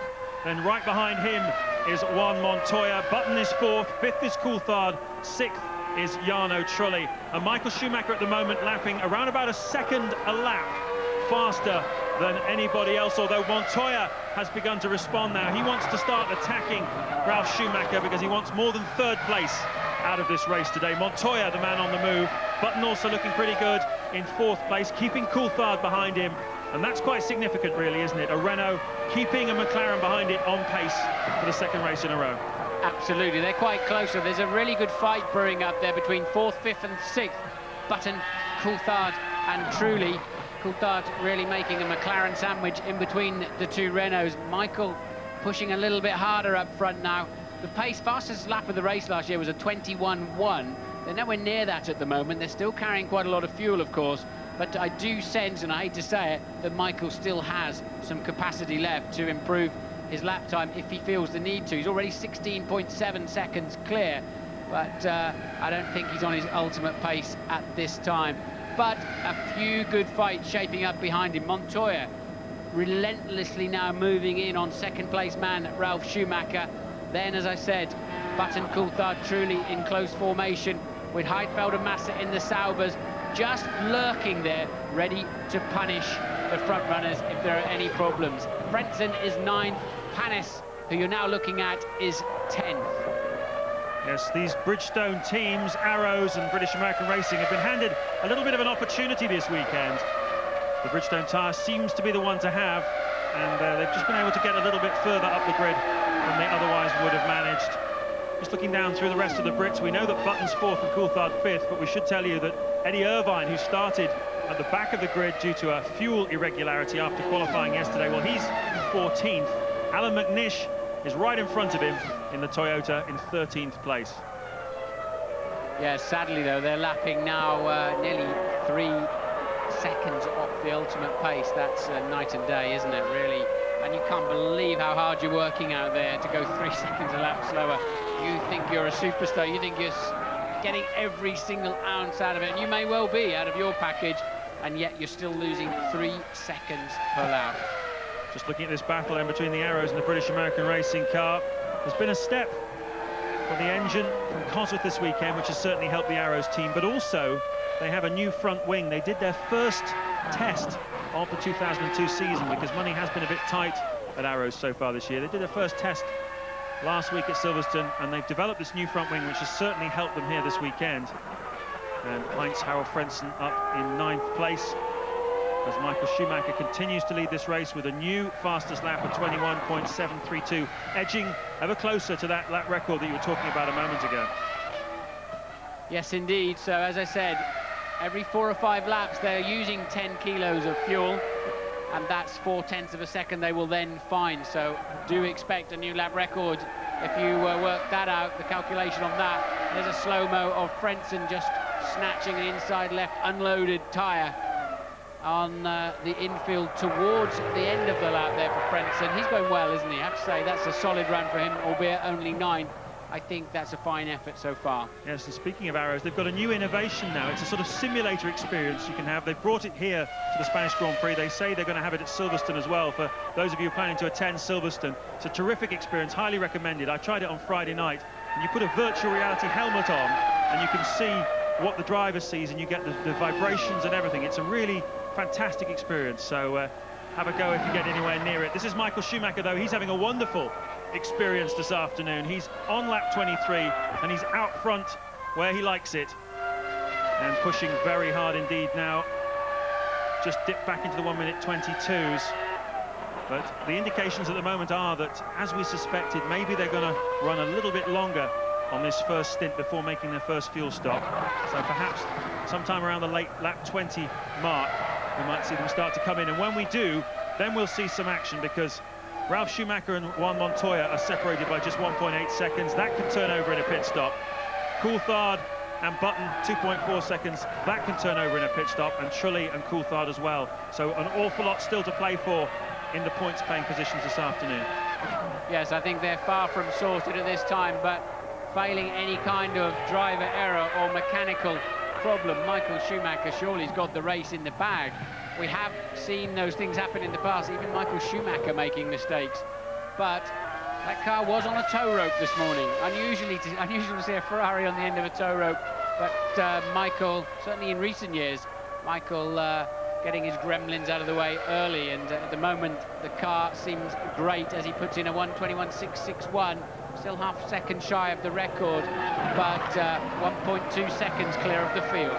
Well, we heard Marc Genet, the Williams test driver, in the build-up to the programme, saying that it would be nice to see one of the Ferraris not finish today. That's what you are certainly going to see if things stay as they are, because Rubens Barrichello dropped out of this race before it even started. Couldn't get away from the parade lap, couldn't engage first gear. So the sole remaining Ferrari is that of Michael Schumacher. But let's face it, BMW, Williams and McLaren, they don't want to beat Ferrari by them not finishing. They want to beat Ferrari for pace. And that's something they're going to have to wait a while to do. As into the pits comes Jarno Trulli, who had taken nearly a second out of David Coulthard in the first part of that lap before, and he has now dived into the pits. That's why he was doing it. It's quite an early stop for the Renault team. The rear seemed quite a long time going up there, the rear jack, but the pit stop time dictated really by the fuel flow at this stage of the Grand Prix. There is a BAR in the pits. It's Villeneuve pitting, McNish is pitting, so 3 cars in this time around, and the Williams mechanics are out and ready. So expect Ralf Schumacher on Montoya in. Michael Schumacher puts in a new fastest lap again, a 1:21.376, and we are waiting for one of the Williams as McNish leaves his first scheduled stop of the afternoon. Which Williams driver will it be making his way into that super fast pit lane entry? And it's Ralf Schumacher. Schumacher in the pits then. From second place, Ralf Schumacher comes in. This hands second place to Juan Montoya, and it's going to hand a few places to other people as well. It's quite an early stop for the Williams. It takes 17.9 seconds plus whatever this clock says. Hopefully we'll get a clock in a moment. Come on, give us a clock. Give us a clock. Go on, give us a clock. No, you're not going to give us a clock. Oh, well, never mind. It looked pretty quick to me. 8.2 seconds. So that's a 26 second stop in total. Button pitted as well that time around. So Coulthard now needs to put some hot laps in. And he is, in fact, doing that. His fastest, his personal best time of the race so far. David Coulthard now running into the top 4. That's Button departing his stop then and rejoins the track. We didn't see that stop, unfortunately, to know whether it was good or not. 8 seconds it was showing us on the screen, so not too bad. Coulthard has to get the pedal to the metal now if he wants to leapfrog up into a net and full 4th place position. Yeah, so who's judged it right and who's judged it wrong as the arrows goes out? It's really all about timing your first stop. That's the one that you plan, and from then, well, you take it as it comes. That's the when the flexibility comes into the race strategy. Williams are ready, though, for their second driver, Juan Montoya, currently running in second place, and he's 24.2 seconds behind Michael Schumacher. Into the pits, though, comes Juan Montoya from second, and that will hand that position back probably to Ralf Schumacher, depending on what Schumacher's done on his outlap. Yes, Coulthard will pick that position up at the moment because he hasn't yet pitted. That then is Sarlo in for his second stop, first scheduled And, of course, he had a very early stop on lap 2 for a suspected puncture. That's Montoya with a very tardy stop. A very tardy stop indeed, but he did have a 10-second advantage to the man behind him, so I don't think he'll lose track position with that, but not a great stop. No, it looked like he had a problem with the front right tyre, and that could drop him down to about 7th place as things shake out, but Louise has got the skinhead with him, Kimi Räikkönen. I have indeed, James. Kimi, any ideas what caused that failure? No ideas, it's just fell off and that's all what I know. So you didn't have any taps from anybody? No, just normal first couple laps, and it just suddenly came off on the straight. Have the team looked at bringing David in? Huh? Have the team looked at bringing David in? I mean, surely there's a question mark over the safety of the wing. No, I don't know. You need to ask from the team members. Thanks, Kimi. Back to you, James. So in the pits, the race leader on lap 27, Michael Schumacher. A little bit of a problem getting the fuel hose off, but he's got a big enough margin to be able to survive that. And he will rejoin, he should rejoin comfortably in front of the BMW Williamses of Juan Montoya and Ralf Schumacher. And as things, we're waiting for things to shake out here. We're still waiting also for David Coulthard to make his stop. I was kind of hoping they'd put the front tyres on the rear and vice versa and slow him down a bit, James. It'd still be interesting to see how fast he went, wouldn't it?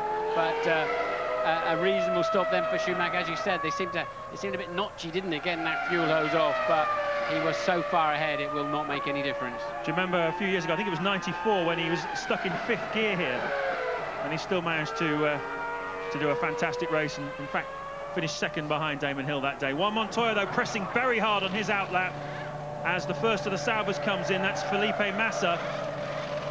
Heidfeld, his teammate, is up to 3rd place at the moment, but of course he's still to stop. And David Coulthard is up to 2nd with these round of pit stops, but he's going to have to make his stop at some point as well. How much fuel has Coulthard got on board as Frentzen exits the pits? And Coulthard's been lapping very quickly. He's down into the 1-minute 22s now, having cleared the dirty air of following Jenson Button's Renault. And there is Coulthard. If he can stay, if he's been saving fuel, he can stay out there for another lap or so. I think he has a great chance of pulling that 4th place at this stage of the Grand Prix. Certainly as Eddie Irvine rejoins, he came in from 11th position. He will drop back down, I think, to 13th or 14th. Coulthard then on another reasonable lap. Turn 12, he does not pit, so he still has enough fuel on board. The team will know clearly, so will David Coulthard, exactly what he saved or has remaining at this point. And another lap deep into the low 1-minute 22, so looking good for Coulthard. Indeed it is. The man he's racing is Jenson Button. If you remember, Button was in front of him before. He needs 25 seconds to be safe of getting out in front of Jenson Button. At the moment, he hasn't got it. He's 2 seconds short of having enough speed to be able to get back out in front of Button. So that's what he's working towards as Nick Heidfeld pits from 3rd place in the Sauber. So the only runner then, in fact, yes, the only runner not to stop is David Coulthard, currently in 2nd place, 11 seconds behind the race leader Michael Schumacher, but Schumacher has already stopped. Last time Coulthard did a 1-minute 22.4, Button a 1:22.7. So Coulthard needs to find 2 seconds from somewhere if he's going to make the stop and get out in front of Button. That's his target for the day. Well, we saw it 2 weeks ago in Imola, didn't we? A battle between Coulthard and Button. It's engaging, it's exciting, it's a battle of Brits. And at the moment, it's wide open here in Barcelona between the two of them. Coulthard, though, pushing hard in search of points. There's his girlfriend, Simone Abdelanour or something. How you know how to pronounce it, don't you? I do indeed. And he's got 2 personal bests on this lap already. He goes over the line with a 22.342 for another personal best. Really going to be nip and tuck between our 2 Brits for this position. Unfortunately, they're squabbling over 4th at this stage. A long way to go in this Grand Prix, but this is brewing up to be quite a contest through the rest of this season, isn't it? Yes, and it's interesting because Ralf Schumacher managed to stay in front of Juan Montoya but after the pit stops, but not by much. It was just less than a second, in fact, between them on the road now. So Montoya very nearly got Ralf in that round of pit stops. I bet he would dearly have loved to get in front of his teammate. I'm sure he would. And remember, Montoya had a pretty poor stop, didn't he, of over 10 seconds. So Ralf must have been a bit tardy on the in or the out laps, because that's really put the 2 Williams very, very close together indeed. Yes, well, Sir Frank Williams likes his drivers to race. So if they are together on the racetrack, he will want them to have a go at each other. There's no team orders at the Williams team, but we're waiting to see now. The McLaren mechanics are running out onto the pit apron, so David Coulthard, we expect him in this time by. Has he done enough? Has he done enough to get back in front of Jenson Button? Well, that's a big question, isn't it? It's going to be nip and tuck, and that is a Williams and Ralf Schumacher pulling pieces off his car, and Montoya's gone through, so a problem for Ralf Schumacher. Has he had some kind of front wing issue, or has he collected somebody else or something else? Ralf Schumacher pulling something from the front of his car. Ted is in the pits for the Coulthard stop. Martin, I don't think David Coulthard has done enough to get ahead of Jenson Button. I think he's going to have his work cut out to stay ahead of Jarno Trulli. The fuel hose comes off, now he gets away. It's an okay stop. Is it enough, though? We don't know, but Ralf Schumacher is pitting. Coulthard did a 9-second stop.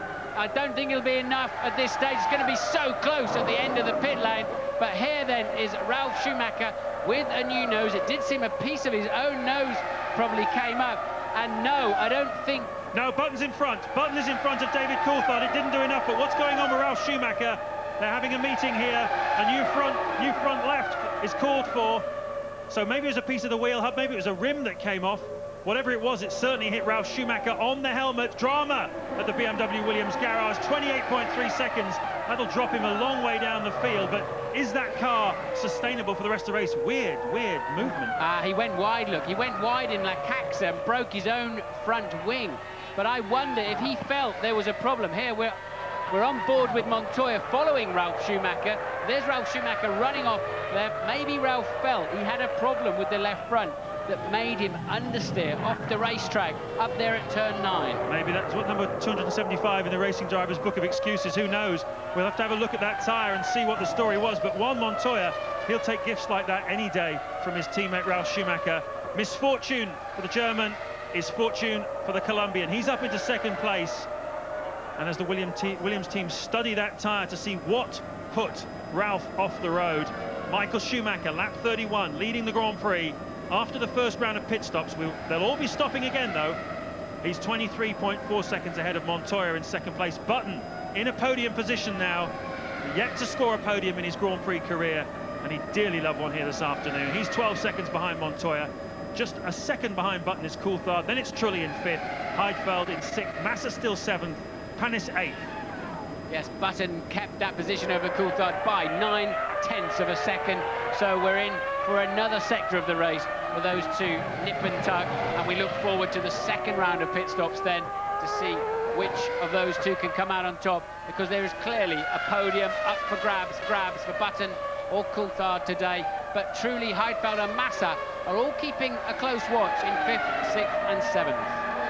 Yes, Ralf Schumacher is still in this race at the moment. He's down in 13th place. He's 72 seconds now behind his brother. So any hopes of picking up a win have gone. There, though, the battle between the two Brits. Jenson Button in the Renault, David Coulthard in the McLaren. So much at stake here. And Jenson Button saying yesterday that he's not really a very goal-oriented person. People were saying to him, the target here, surely, Jenson, is to beat McLaren. He says, I don't really think about goals and targets from day to day. I just think about getting in the car and doing my best. I'm not a goal-oriented person. Coulthard, though, I think is more goal-oriented, isn't he? I mean, they've all got an ultimate goal, which is to be the best at any one time, all day, every day.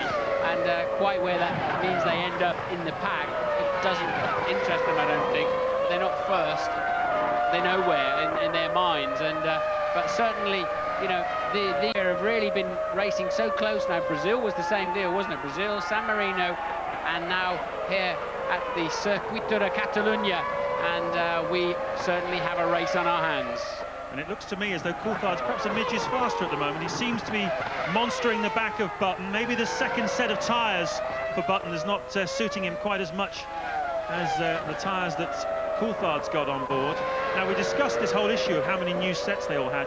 Jenson Button definitely had 3 new sets of tyres going into this race, but I was told that Coulthard only had 1, and that was at the start. So I think he went out on old tyres after his first stop, and that may just be playing into his hands at the moment. Well, there were certainly old tyres that I saw them put on down there, right underneath our commentary box position.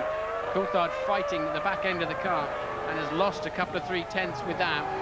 So It's really a bit of yo-yo, isn't it, through the circuit. Coulthard does appear to have a better car under braking. Remember how Raikkonen outbraked Button down into turn 1 and went around the outside of him on lap 1. But seems as if there may be better traction on that Benetton. When I did the voiceover on Button's onboard camera this morning, it really struck me how good the car was and how smooth and serene Button is behind the wheel. We know that's how he likes to drive, and interestingly, so does Coulthard. They both like to be very smooth with the wheel, the throttle pedal and the brakes, and Coulthard quite clearly has the faster car right now. He does. He seems to be able to carry more speed through the corners than the Renault at the moment. It's been a tough start to the season for the McLaren team. They really do need some solid points today. But Jenson Button's a hard character enough, that's for sure, and he's been training recently with an ex-Marine who has him running up sand hills with ski sticks, and he has him cycling up to the top of mountains. A fella called Bernie Shrewsbury, who tells me that Jenson's very hard psychologically now, very tough indeed, and he believes he has a champion mentality. Well, Bernie should know he's trained a few champions in his time. But Jenson's really not having a good middle sector of the race. 1:23.8. That's pegging Coulthard about the same speed. So Truly is homing in on the pair of them, some 0.6 of a second per lap. And Coulthard, I noticed from the computers, some 4 or 5 kilometers per hour faster down the main straight. If he gets a sniff of a slipstream from Button's car, and we know he's better under braking from what we've seen in the previous 2 laps, he will have a great chance to slingshot up the inside, and he's nearly close enough this time around. Indeed he is. Can he make it stick? Yes, he can. And Coulthard there really saying, I'm coming through, up to you, take it or leave it. And then he did get in that sweet spot, straight into P3. Very well read indeed, Martin. It's exactly the way it played out. And clearly, the way Button is dropping back now into the clutches of Jarno Trulli, there is something wrong. It may well be that this new set of tyres he put on his pit stop don't suit him as well as the first set do. That's a gift for David Coulthard, but it's a gift he had to work quite hard for. Now he's up into 3rd place. Button is down to 4th. Trulli is 5th, and Heidfeld still in 6th place. Here it is again. You saw the drive that Coulthard got out of turn 13, and it was enough. He was brave, he was committed. He's done that to Michael Schumacher in the past, so he had no qualms about doing it to Jenson Button. Yes, indeed. We have seen a few gestures from David to Michael in those moments, but I have to say Jenson was very fair there, extremely fair, and really probably ought to have covered his line a little bit early. He is allowed to move once, although I think that would have put Coulthard on an even better line to sweep down the outside instead into turn 1. But a textbook manoeuvre then from David Coulthard to take up 3rd position. Very interesting looking at the lap times at the moment. Michael Schumacher lapping in the mid 1:21 range, which is very much the fastest he's done all race as he comes up to lap his brother in the BMW Williams. Ralf Schumacher running down in 13th place still after something flew off his car, hit his helmet just after the first round of pit stops.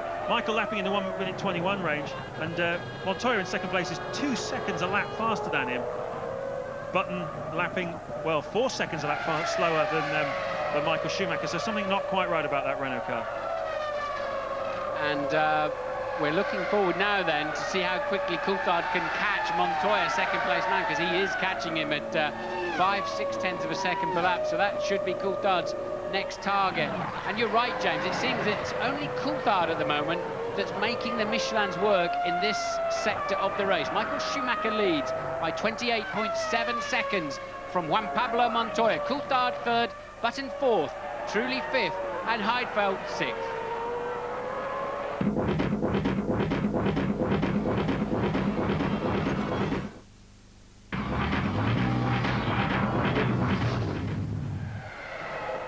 Lap 38 of the Spanish Grand Prix, and that was Jarno Trulli, it looked like, getting past Jenson Button. So Button really struggling now. He's gone from 4th down to 5th place, and Trulli has taken that. Coulthard is 3rd, 2nd Montoya, and 1st still Michael Schumacher.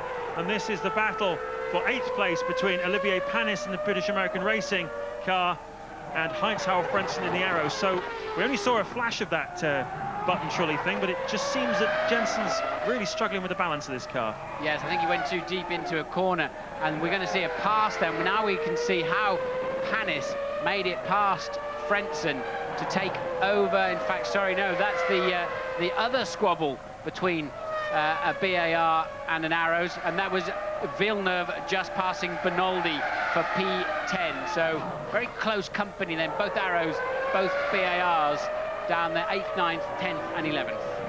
Yes, and the Sauber's still going strongly as well. 6th place, Nick Heidfeld, and 7th place, Felipe Massa. And you've got the battle we've just been looking at with Panis and Frentzen. Benoldi 10th, Villeneuve down in 11th. It's been a pretty duff weekend for Jacques Villeneuve once again. Louise, what can you tell us? Well, I've just been down to the Renault garage to see if I can find out what was happening with Jensen. The suggestion from the team is, although Jensen hasn't confirmed it 100%, but the suggestion is that that close overtaking manoeuvre we saw from Coulthard, the pair have actually touched, and that's caused some damage to Jensen's car. He's obviously got a problem with it. He has just allowed his true mate Trulli to come past, so Jensen's struggling at the moment. Yes, there was, without doubt, there was just a little touch. Be surprised if that really damaged his suspension. May have tweaked his steering arm, but you have to say Jensen was losing a lot of pace even before that incident, wasn't he? He was. That's how Coulthard was able to get him. Yeah, it's probably more to do with the tyres, I fancy. I don't think this second set of tyres is much good for Jensen Button. That is the order then, the top 8, as we're on lap 39. They've all stopped once, and we're expecting them to stop again sometime between lap 41 to 45. They made earlier stops than we had expected, and that must be because the tyre wear was a little higher than anticipated. The track temperature at the moment is 22, the air temperature 19 degrees, so not by any means the warmest Grand Prix we've had so far this season, but still warm enough. There's Schumacher leading this race as he has from the start. We lost Rubens Barrichello, his teammate, on the formation lap. We've had a terrific battle throughout the race between Jensen Button and David Coulthard. Coulthard passed Button, and now Trulli has passed Button as well. We've lost Ralf Schumacher from the top 6 following a strange incident where something seemed to fly off his car and hit his helmet. He's dropped down to 13th place, but he is still running. Montoya, though, advantaged by that, and he is up in 2nd place. Yes, indeed, and that is Benoldi in the pits then for really an early second stop for him, and quite clearly an unexpected stop. They were not ready for him. His tyres were not ready. There's no refueling going in. He is reporting on the radio that there's a problem. Ted? Yeah, I can tell you about the Williams. I've just been next door. They're saying that Ralph is keeping very quiet on the radio. But what they do know is that that front left tyre, the only one that they changed, it was late coming out, so a couple of mechanics are going to get a talking to from Patrick Head. But that one tyre, it's the one that takes all the load, and that is actually upsetting the handling of the car, and that's why he's over a second slower than Montoya. Thanks for that, Ted. And you're watching, you were watching Jensen Button coming under increasing pressure from 6th place man Heidfeld. A 41.8 second stop for Benoldi. So dramas there. That was not a scheduled stop. They were not ready to refuel or change the tyres, and that has very much spoiled his afternoon. Button just holding station then ahead of Heidfeld. They're lapping now in the 1:23s. The leader in the 1:21s. 2 seconds a lap, therefore just about exactly actually off the pace. That is shaping up into a good squabble for the final points-paying position at the moment. Button has gone from looking like a really good podium chance to, hey, am I going to get any points? Yes, he's in recovery mode at the moment, Jensen Button. It may turn around for him again at the second round of pit stops. He may find a little bit more pace if he gets the car sorted out. Maybe a little wing change, maybe a new set of tyres might make the difference. But at the moment, he's got to think about defensive driving. He's got to think about Nick Heidfeld, and the Williams team are in the pit lane right below me, and they've got a new nose cone ready for one of their 2 cars. I can't see what number is on it. It's number 5. I think it's number 5, which would make sense. That would be Ralf Schumacher. So he's obviously not having much change out of the front wing, bits of it that are left, and he wants a little bit more front downforce. That would make sense. Yes, he's lapping 3.5 seconds off the pace, Ralph. So quite clearly, the new nose they put on wasn't set up, or he's not generating the same level of downforce as he was expecting and previously had. Or maybe he has got some kind of drama there that's giving him that big understeer. He did just understeer straight off the racetrack up there in turn 9, and the piece we saw him pulling off the front of the car either was some debris from an earlier incident, or I think more likely a piece of his own front wing. This is lap 42 of this 65-lap Spanish Grand Prix. And Michael Schumacher, you can see, is lapping at a different rate, very much from the man behind him. And there is Ralf Schumacher into the pits. Off comes the nose. On goes the new one. Ralf was in 13th place before this stop. May well lose it to Mika Salo when he comes out, but I'm sure it won't take him long to pass Salo again. Wasn't the normal, angry, urgent getaway, was it? I think Ralph's given up for one afternoon. He certainly is a long way behind. But we saw Coulthard here start at the back of the grid last year and then had to have a new nose and still came through for some World Championship points. So never give up, especially here in Barcelona. No, especially when your teammate Juan Montoya is about to score 6 World Championship points, and that'll put him very much in contention with his teammate. Currently, Montoya is 3 points behind Ralf Schumacher, so this will leapfrog him into second place if the situation stays as it is at the moment.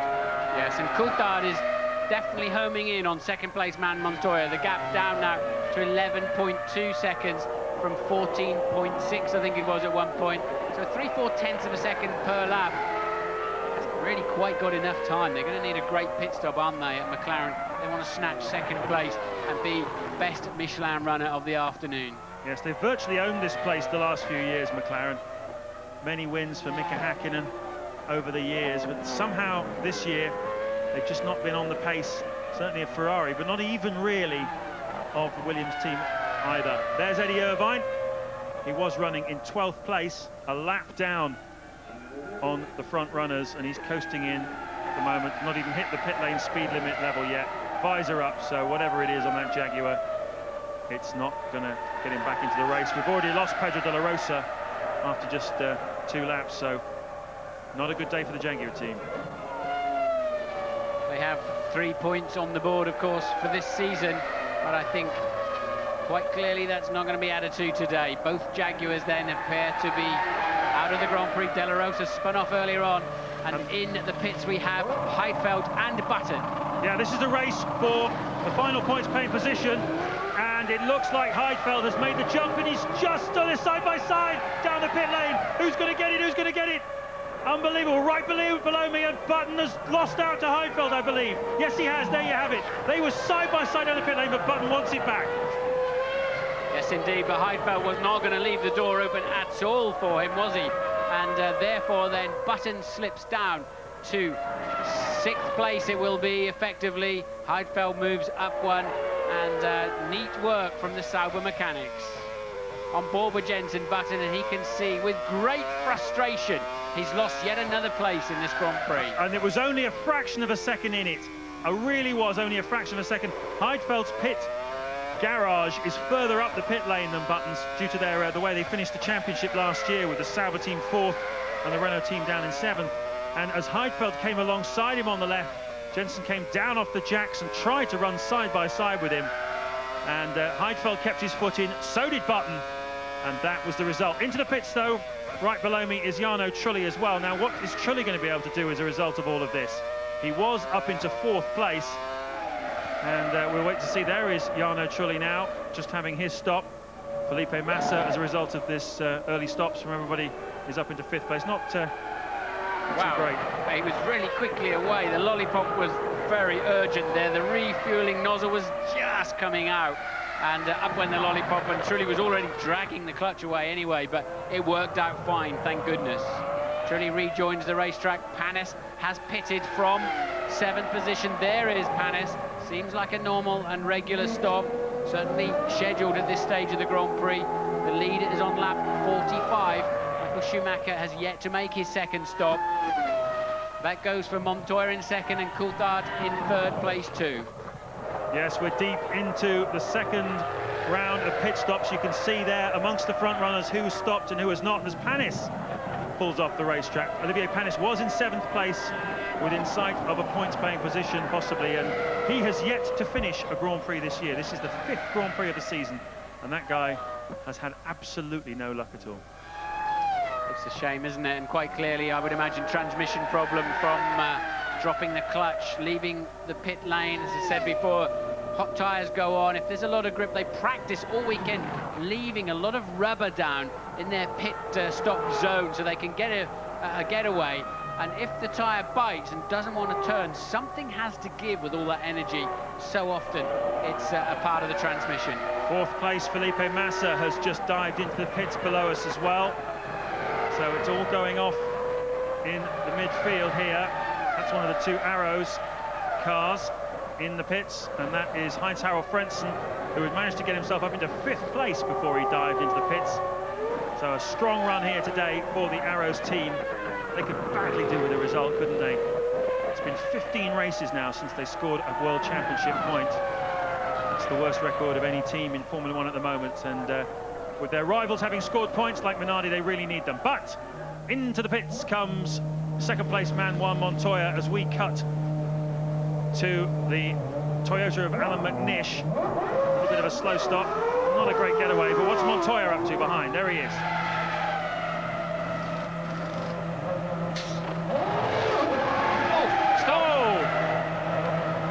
Oh, it's run over his foot. Oh, I don't believe it. That looks so painful. And the nozzle was on as well. What on earth is going on? The fuel nozzle was still on. We'll have to get a replay. Let's see if the lollipop went up. In fact, the man that got run over, no, I thought he had the lollipop maybe, but Montoya legging it far too early.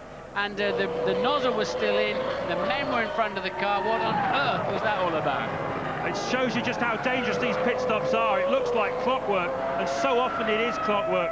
But when a little bit of a cog comes unstuck, then it means human pain.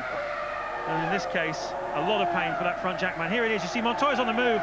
The lollipop was off. It was the lollipop man. It was the lollipop man that got run over, and he did appear to lift that, didn't he? Ted, what did you see? Yeah, I saw very much the same as you. I can tell you it is Carl Gaydon who's the lollipop man for Williams, and I can tell you that a doctor has actually gone into the thing. I don't think he's very badly injured, but a doctor has now run into the Williams pit just to attend to Carl Gaydon. Yes, he stepped forward, didn't he, to re-establish the lollipop, because the fuel nozzle was a long way from being out. So I don't think it was Montoya's fault, and that is going to put him and Coulthard in very close contention. And Coulthard is pitting for his second scheduled stop. He's down in front of the commentary box here. There he is now on your screen. So Coulthard and Montoya, after that drama in the Williams pit, will be very close and away for a great-looking pit stop from McLaren.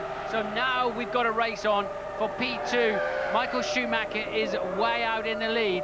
Here is Schumacher, and he pits too for the second time this afternoon. But I believe that Montoya has got out in front of, is in front of David Coulthard. I think he had enough in his pocket, even despite running over Carl Gaydon's foot, to still make it out, and he's holding on to second place ahead of David Coulthard as the race leader comes in.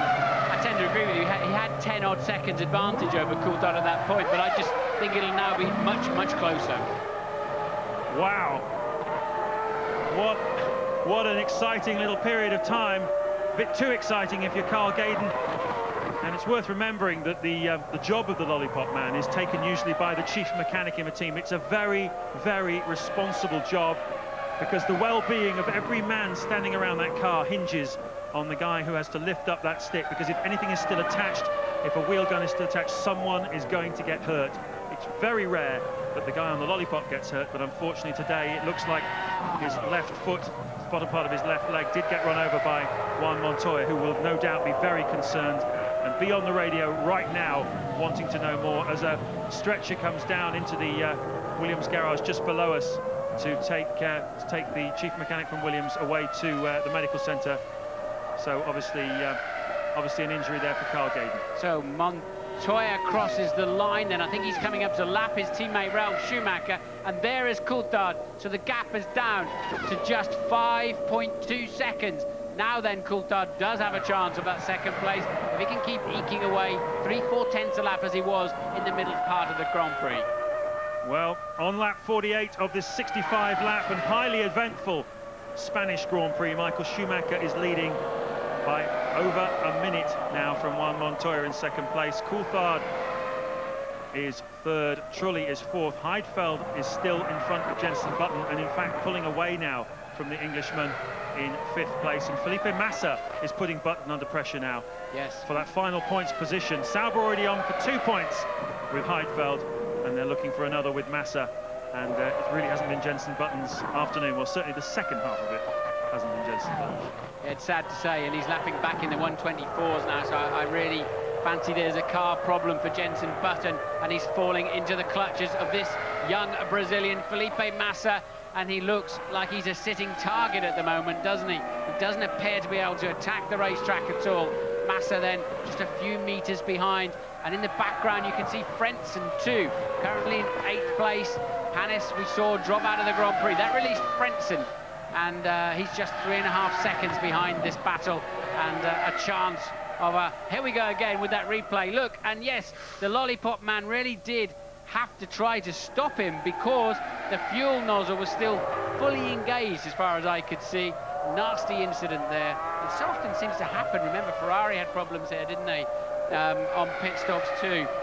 And what we're seeing here is a big effort then from Massa to pass Button, and this is a replay, I believe, and I think Button then holds it back down into turn 5, maintains position. Yes, indeed, he does.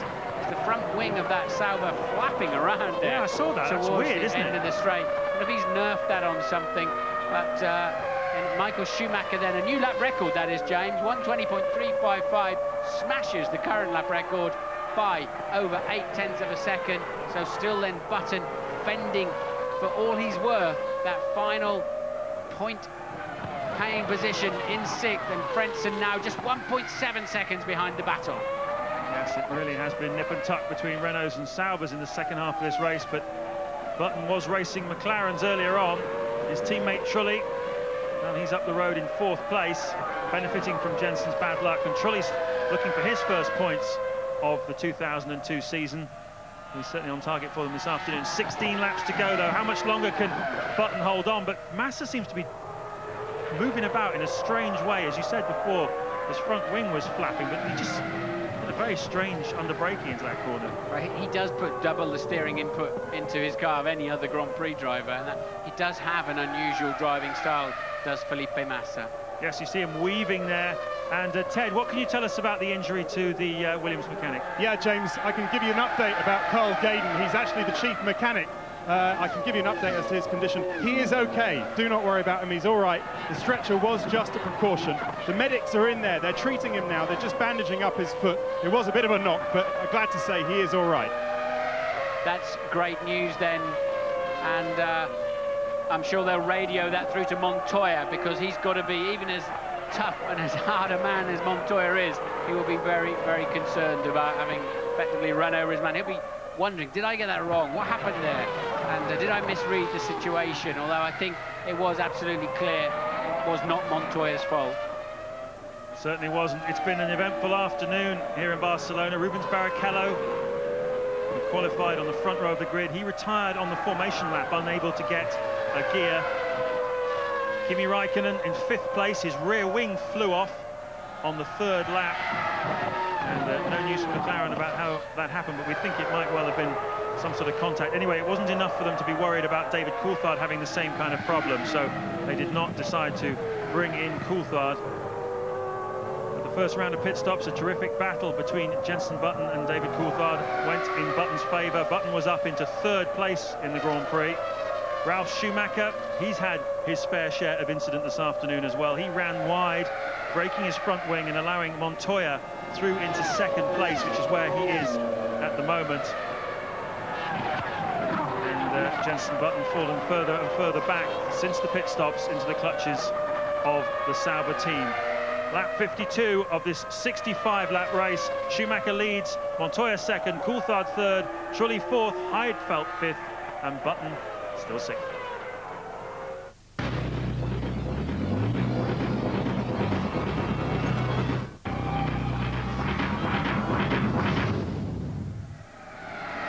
Lap 53 of the Spanish Grand Prix. James Allen and Martin Brundle with you here in Barcelona. You're on board with the man they call the Monster, Juan Montoya. He's 2nd at the moment behind Michael Schumacher, 41.8 seconds behind the race leader. Behind Montoya, 6.5 seconds, is David Coulthard. He's not really closing the gap, though, at the moment to the Colombian. Their last laps were almost identical. Jarno Trulli is 4th. Nick Heidfeld is still in 5th place. And continuing to resist the advances of the 2nd Sauber of Felipe Massa is Jenson Button in the Renault. He has run as high as third here this afternoon, but he's now in fifth as Montoya continues to circulate. Finished second here last year, and at the moment he's on target for a repeat. Button, P6, Massa 0.8 of a second behind, and actually falling back a little bit into the grips of Heinz-Harald Frentzen in the Arrows. Wouldn't be good to see Arrows score a point here this afternoon, and so tantalisingly close for Frentzen. Look, he's just got to clear Massa, and he's then got a crack at Button for a chance of a World Championship point. Frentzen really has been driving very, very well this weekend. Super impressed with that. This is the main battle then of the Grand Prix at the moment. Michael Schumacher popped in that new lap record, 1:20.3.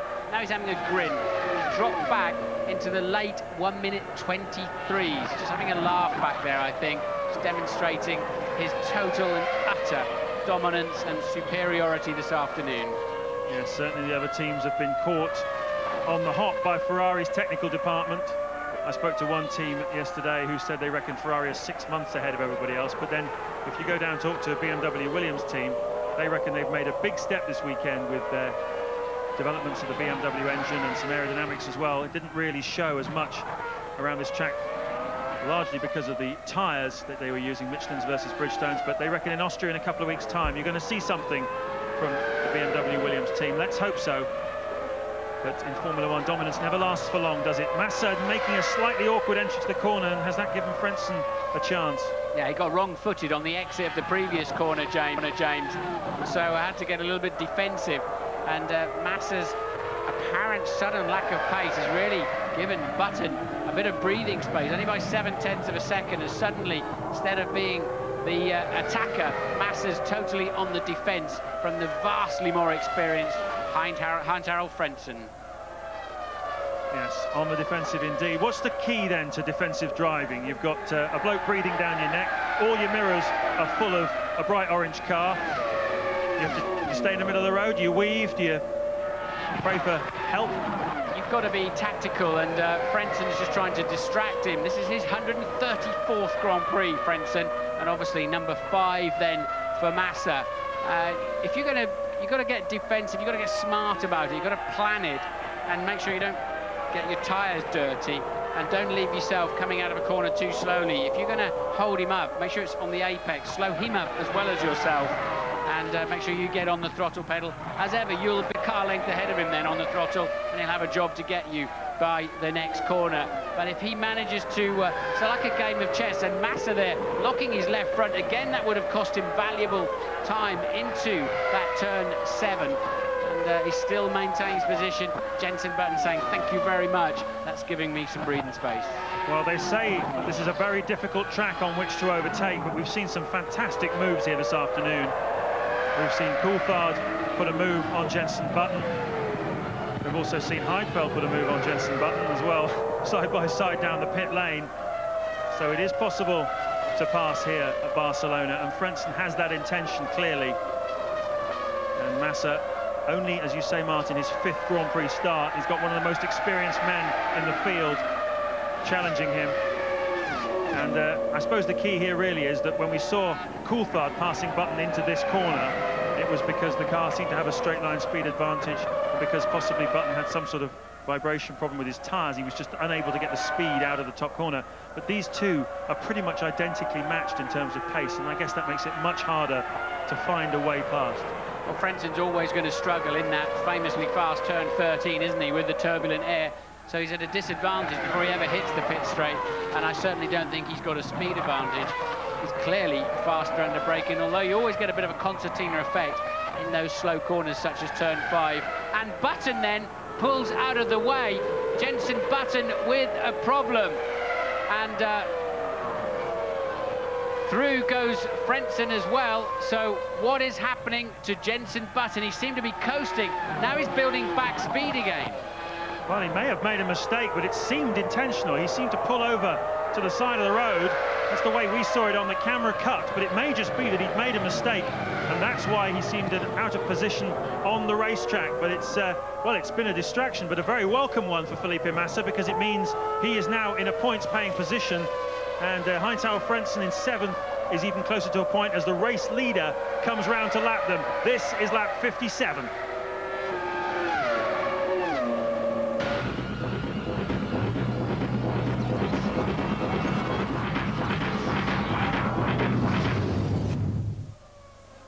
Into the last 10 laps here at Barcelona. Michael Schumacher just over half a minute up the road from Juan Montoya in second place. Coulthard third. We haven't seen him for a while, but he's going along quite nicely, lapping at a decent pace and holding position well and truly ahead of Nick Heidfeld, who's in fourth place.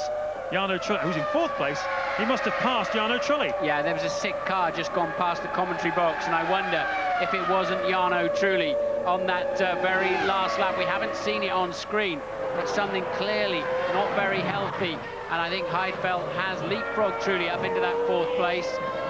Some 23 seconds behind Coulthard in third, so no chance of catching up the top three in any way, shape or form. That then is Massa, currently sixth. Frentzen is seventh. Button has dropped another place because it's Villeneuve eighth, Button in ninth, so quite clearly Button has problems. He's now lapping back in the 1 minute 27s, 1 minute 26 for Trulli. Both Renaults suffering a problem right now on the racetrack. Yes, it's all going pear-shaped for the Renault team. They've been very quick all weekend, right on the pace, no doubt about it. Jenson Button was looking at a podium position at one stage before the first round of pit stops, but he's certainly not looking at it now. In fact, he's not even going to score a point the way things are going. He's down in ninth place. You're looking here at the battle for sixth place between Felipe Massa in the Sauber and Heinz-Harald Frentzen in the Arrows in seventh place. Well, we've lost a few cars this afternoon. We lost Rubens Barrichello on the parade lap with some form of problem in his gearbox that didn't allow him to take the start. Kimi Raikkonen's rear wing flew off. We've also lost De La Rosa, Fisichella, Sato, Irvine and Panis.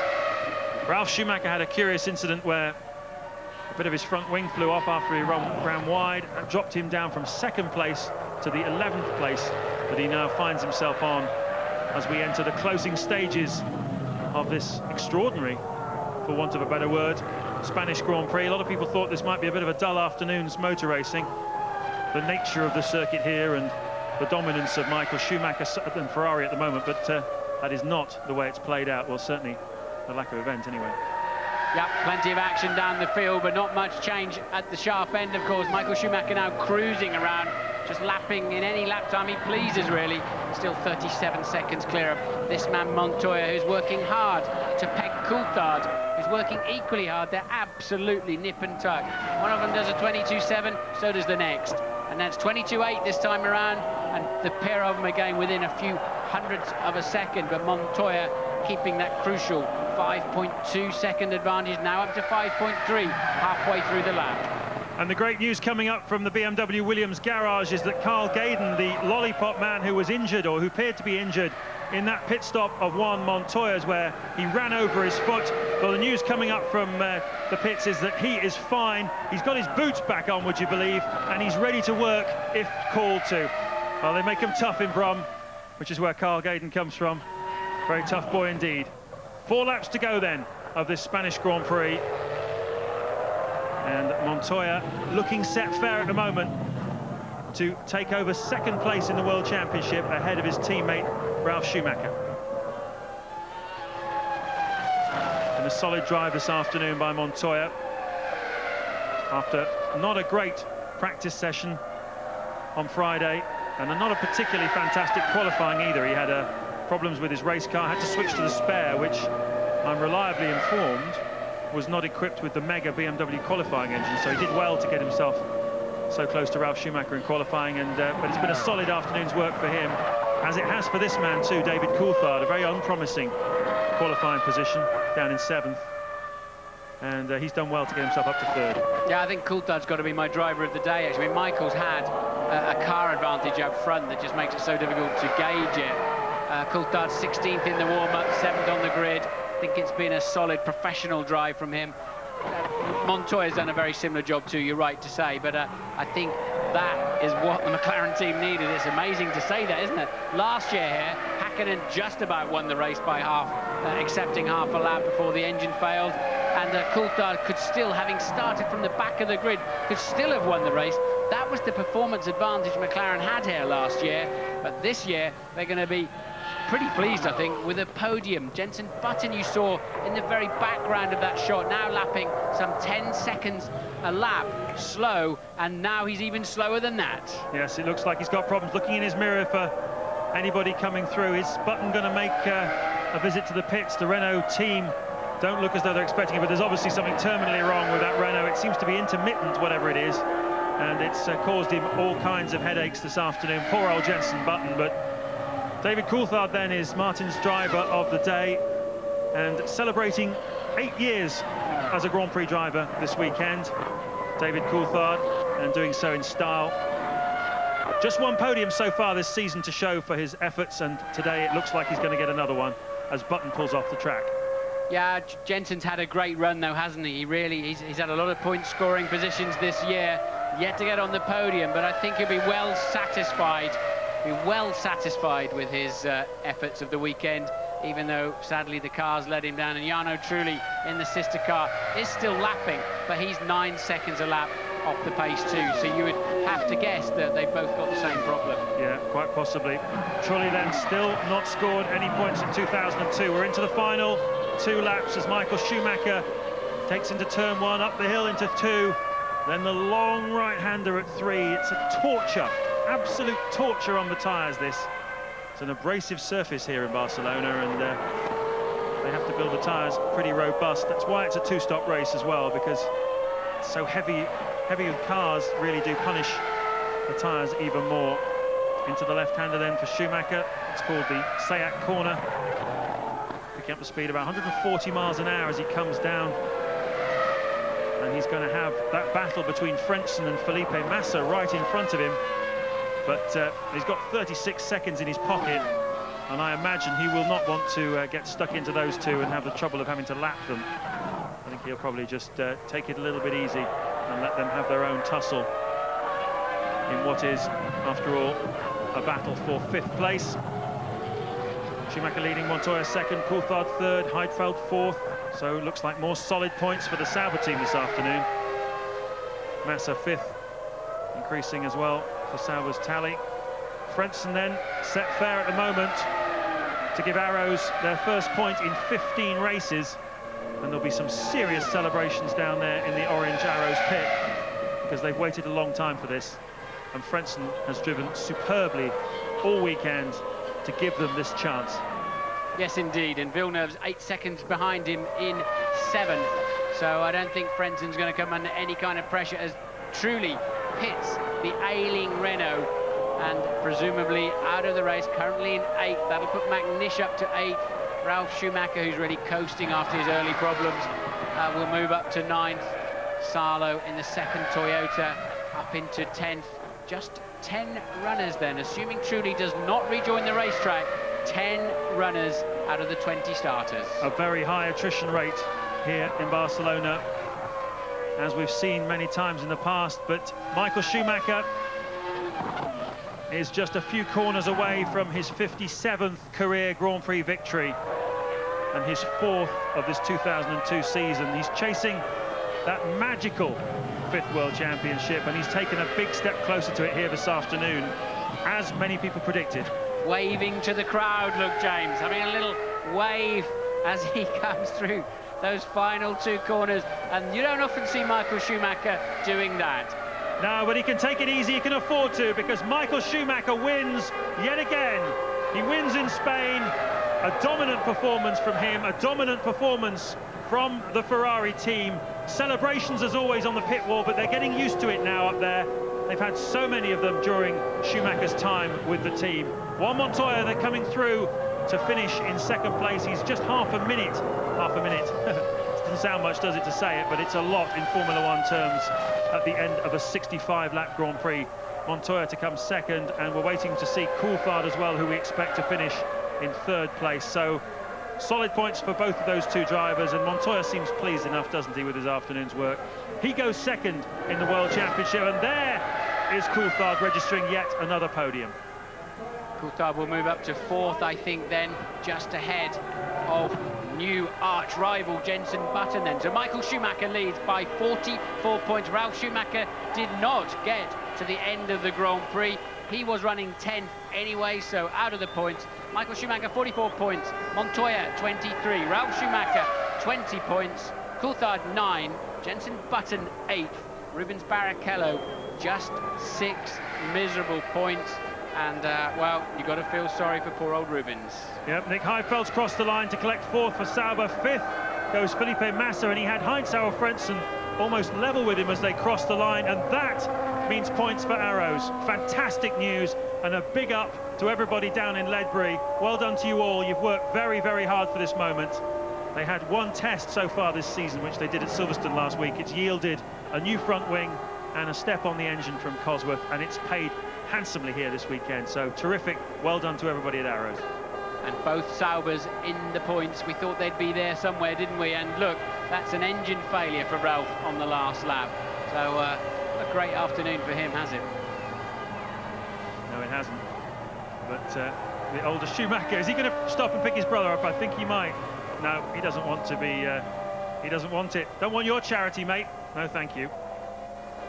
The PR people hate that because Ralph's going to get on the Ferrari with all of his badges on, and the PR people find that a nightmare when there's all sorts of different conflicting sponsors. But it's always a good shot, isn't it? But the two brothers would have been great piece of TV, wouldn't it? The two brothers on the winning Ferrari. Yes, well, I think Ralf was thinking of his image there. He was thinking, do I really want to be seen as the sort of lame duck being given a lift home by my superstar brother, who's won 57 Grand Prix to my miserable little 4?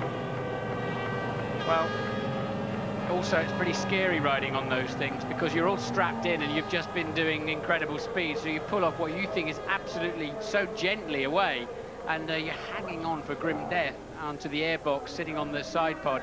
It's not actually a very smart place to be, considering you'll go straight underneath the rear wheel if you fall off. And I think we've seen enough people underneath the Formula One wheels for one day. Yeah, we certainly have. So all the storylines going into this race, how have they been answered? Well, Williams did indeed finish best of the rest behind Ferrari, but it was Montoya, not Ralf Schumacher on this occasion. Renault versus McLaren. Well, today, David Coulthard's 3rd place would suggest McLaren, but there was not much in it on pace, really. And Button, certainly in the early part of the race, seemed to be comfortable in front. Aaron, Saubers, yes, indeed, they came through, didn't they? 4th and 5th, picking up those points. And the Bridgestone tyre also saw the Arrows team safely through into 6th place as well. We've seen a few wings flying off this weekend, off Minardi's and McLaren's. There'll be some question marks about that, definitely. And high reliability problems once again. There's a huge car park actually at the pit lane entrance with all the cars that failed to finish this race, but they made it as far as the pits. But Michael Schumacher, no problems for him, and he's still as excited today when he wins a race as he was that day in Spa back in 1992 when he won his first race 10 years ago. It's great to see, isn't it? Jean Todt there, the sporting director of Ferrari, and that means that the fact that he's down there means that he's sending somebody else up onto the podium. I'm just trying to see who it is. Well, they don't have to race to get up there, do they? They're sort of pretty sure they're going to be up there fairly regularly this season. Michael Schumacher with nearly double the points of Montoya. How early have we got to start practicing? Michael Schumacher, 5 times world champion, James. He even had time to wave at the crowd. He had time to wander around with his lap times by up to 3 seconds a lap, just as he pleased. Yes, but as I mentioned before, the Williams team reckon it might be a slightly different story in Austria in 2 weeks' time, expecting the Michelin tyres to be a little bit better there, and they've got some things up their sleeves that they think will bring them closer to Ferrari. So it's not traditionally a good Bridgestone circuit either, Austria, so it's not all over yet by any means. You're right. Michael will be the first one up in the press conference saying, look, hey, we had an advantage this weekend. It's not going to be the same every weekend, but nonetheless, that's still a comfortable 21-point lead in the World Championship. There's the constructors then.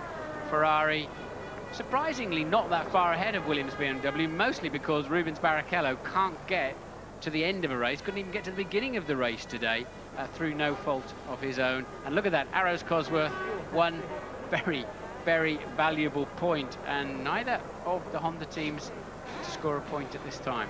No, it's incredible, isn't it? We get used to seeing Minardi and teams like that at the back, but they're looking pretty. They've got 2 World Championship points from that fantastic result of Mark Webber's in Australia. Toyota have scored 2 points already as well in their maiden season of Formula 1, and there is a lot of pressure now on Jordan and BAR, and particularly on Honda. I bet they wouldn't have believed going into this season they would find themselves bottom of the pile after 5 GPs. No, but they've got such a rich history of Formula 1 success, haven't they, at Honda, and technology is what they're famous for. So you have to know that Honda will move forward quite quickly. But yeah, I'm surprised that they've really been caught wrong-footed here. So the fantastic trophies you can see there on the left-hand side of your screen, the silver steering wheels. Michael Schumacher has lifted them 3 times before, including last year, and the leap, the trademark Schumi leap.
Times a winner here in Spain as King Juan Carlos, Martin's mate, hands the trophy to Michael Schumacher.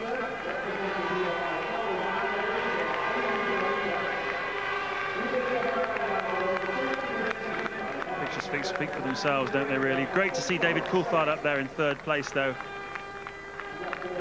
And the trophy for the winning constructor will be handed to the top engine man from Ferrari, Pino Martinelli. There he is.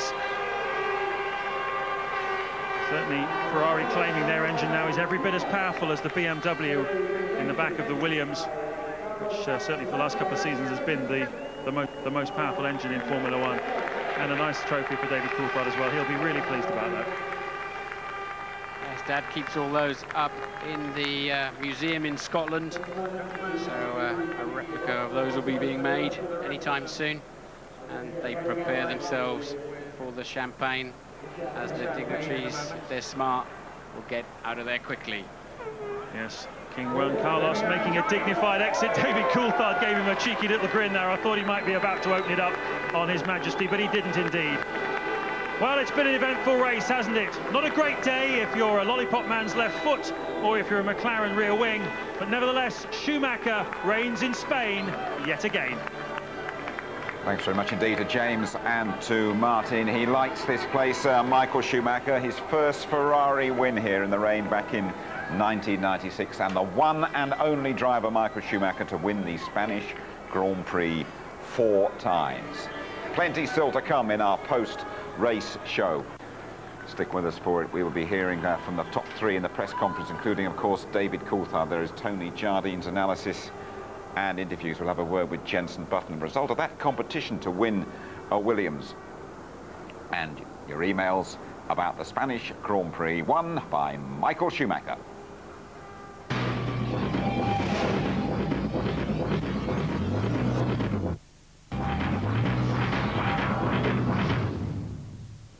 Let's go straight to the press conference. Third for McLaren. Michael, that was a truly dominant drive. The first 2 stints of the race, you were pulling away at almost precisely 1 second a lap. Masterful. Yeah, I mean, we were about 1 second ahead in qualifying yesterday. Sort of wasn't 100% clear what it's going to be in the race, whether we maybe fall back in the race a little bit over the distance, which we have seen in the past several times. But then I have to say that the tyres Bridgestone has developed have performed very well in qualifying, which was a little bit lacking last race, but kept their consistency for the race, and that's something obviously we're very happy about. And then our car especially is obviously simply the right circuit for it. I mean, our guys, our team, they have done a tremendous job over winter time, and again, as I said, this circuit shows really what our engineers have done. Now, Rubens Barrichello, your teammate, didn't even make the start. He had, I believe, gear selection problems. You had a hydraulic problem at the end of the warm-up this morning. Did you have any concerns that you might be on the sidelines too as well? Yeah, obviously, as we had the problem with Rubens, we sort of tried to take care about whatever he have done. I don't actually know 100%, but we sort of did a safe pit stop and did certain things a little bit more careful in order to make sure not to happen the same thing. But yeah, it's sort of really bad luck for Rubens. I mean, everything has gone wrong this year so far, has gone wrong for him. But you sort of can't really think it will always go that way. You have to, you know that one day it's going to hit yourself. We simply hope and try our best not to let it happen. And again, sorry for Rubens. Michael, thank you. Juan Pablo in the points for the first time in a while, but a long way behind Michael. Yeah, I think, you know, it was a pretty difficult race for us, and you know, I think we made the best of what we had. You know, in the pits, we hit, you know, I hit one of, you know, my crew chief, and hopefully he's all right. I heard actually he's all right, so a bit of a sorry there. But you know, apart from that, the race went, you know, pretty well. You know, we struggled all weekend with pace, and I think I gotta say I'm very pleased actually to get out of here with second place. Now, you've touched on your problem at the second pit stop, but what exactly happened? It looked as though the lollipop man lifted his lollipop just that little bit too soon. Yeah, you know, he lifted because he thought I could go, and you know, he tried to stop me actually with his body. It was, you know, I managed to pull the clutch in as fast as I could, but you know, I already had run over him, and you know, that was it really. Thanks very much, Juan Pablo. David, starting 7th on the grid, did you ever think you might be up here in the unilateral conference in 3rd place? Well, I knew it would only come through other people having problems, and clearly that's what happened today. The only battle I really had was with Jenson, and then after the first pit stop I was able to overtake him down into the first corner. But other than that, we were just sort of having a lonely battle. So I benefited from other people's misfortune, but you know, you accept that because that's motor racing. Now, this morning we saw Mark Webber's rear wing come off on the start-finish straight. Early in the race, your teammate Kimi Räikkönen, he had his rear wing collapse. What did the team tell you while you were still lapping out there on the circuit? Well, they didn't tell me anything. It was quite obvious what had happened, and you know, there's no reason to pull the car out or for me to be worried about it because we haven't had a wing failure this year at all. You know, obviously they'll look at the remains of what's actually there and try and understand exactly why it failed, whether it was fatigue or whether it was manufacturing. But unfortunately, those are just the stresses and strains that are on Grand Prix cars. Occasionally they fail. Let's go straight to Patrick Head, waiting to talk to us now, the technical director at Williams. Good afternoon, Patrick. Good afternoon, Jim.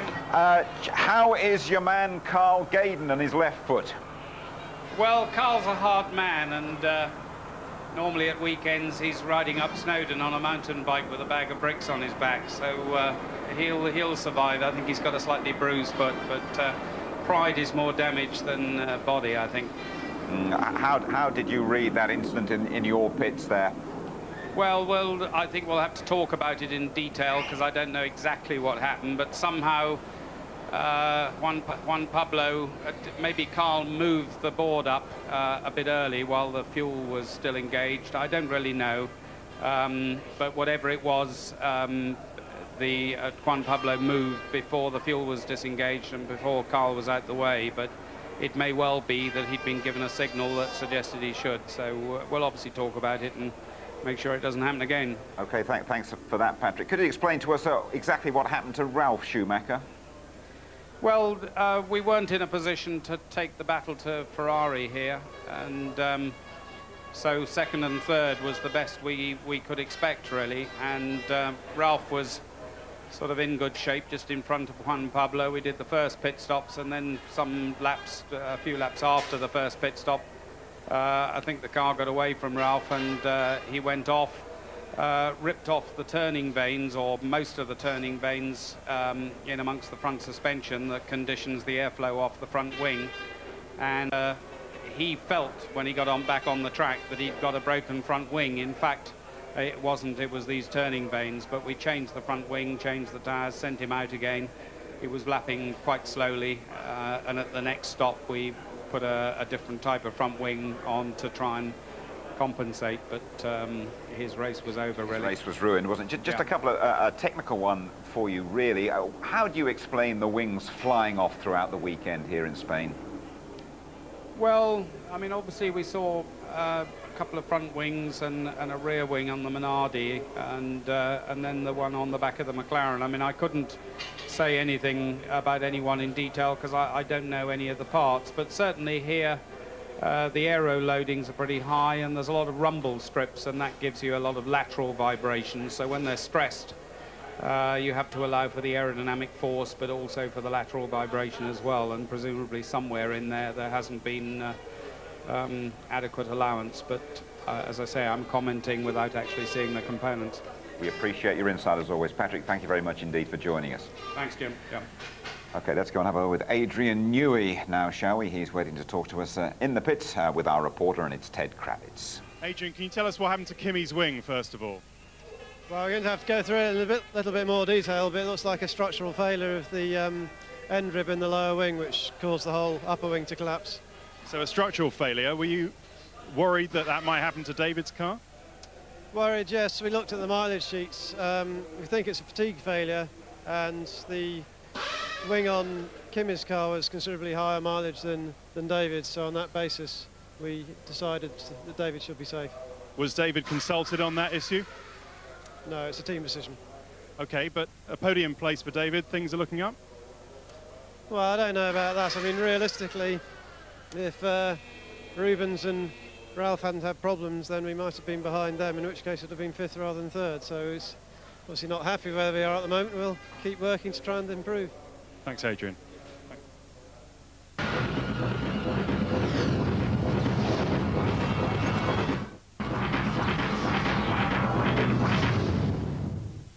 Right then, let's have a look back at some of the key moments of the Spanish Grand Prix. Rubens Barrichello, what an unlucky fella. Well, it's desperately unlucky, but this essentially what happens when a team is totally built around Michael Schumacher, which it is. He gets all the attention, he gets the attention to detail. Here we are, poor Rubens Barrichello trying to press every button, and there's myriad buttons on that steering wheel, as you can see, and eventually having to go to the back of the garage. Think about it, in Australia he crashed, then he had an engine problem in Malaysia, then in Brazil it was hydraulics, and even his left rear wheel sticking in the pit stop at the last Grand Prix. It goes on and on and on.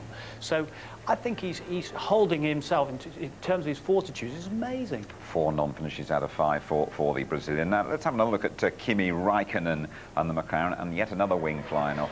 Well, this is a key point. Here's the significant point. That crest there on the long, long straight, and here's Jenson Button just swerving to avoid that wing coming off Raikkonen, is the crest is exactly where it happened with Webber this morning, where the rear wing came off. And as Patrick had said, this is a massive aerodynamic circuit. And there's huge pressure on all the components. You don't know, the teams could have tested some different wing components, brought them here. They're all different structures, and they failed under pressure. And the battle we talked about before the start of the race, the battle of the Brits today, it's one up to David Coulthard. This fabulous long straight. In 91, we saw the battle of Senna and Mansell here, and now we're seeing the battle of Button and Coulthard. Now, he was very good, but he tries to squeeze him just at the last moment. There was a touch there. Perfectly educated move there just on the inside. Now see, just a touch there as Jenson Button swerves round from David Coulthard. But it's building nice, isn't it, that? Can't wait for Silverstone with those two having at it. Absolutely. Let's have a quick word, shall we, with Jenson Button. He's all set to talk to us, and at the other end of the microphone, it's Louise Goodman. Well, Jenson, that started out great, but it sort of went downhill, didn't it? Yeah, it did. To start with, I don't know if when Raikkonen had his wing come off, I don't know if something got stuck or something, but from then on there was so much understeer in the car and the high speed. It was huge. I mean, I haven't had that much all weekend, and yeah, I was having to get down a gear in the high speed corners, which is really, really unusual, because that's not the way the car was set up, but there you go. And then I don't know exactly what the problem was, but I was stuck in gear. I think it was hydraulic problem, because everything would shut down on left-hand corners, so there you go. Here we go then, here's the Drivers' Championship, 5 rounds gone. Michael Schumacher running clear. Juan Pablo Montoya has moved up into 2nd place. Ralf Schumacher 3rd, and David Coulthard above Jenson Button. The unlucky Rubens Barrichello on 6 points. And the constructors, Ferrari 7 clear of Williams. McLaren the only other team in double figures. Renault and Sauber, what a good race they had here today, neck and neck, and Jaguar, who failed to score, on 3 points. Now then, we have an email about today's race.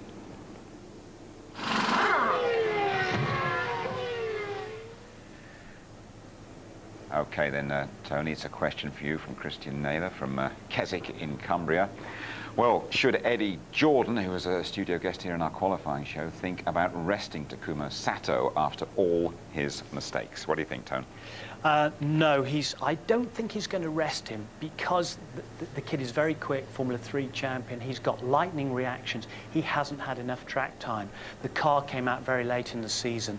He hasn't done enough testing. They've got to be really patient with the guy. He's got 2 9th places in Malaysia and Brazil. He can get the car to the finish, but obviously the more nervous he gets, the harder he's trying to go. Calm him down, cool him down, get back to testing, get inside his head and help him.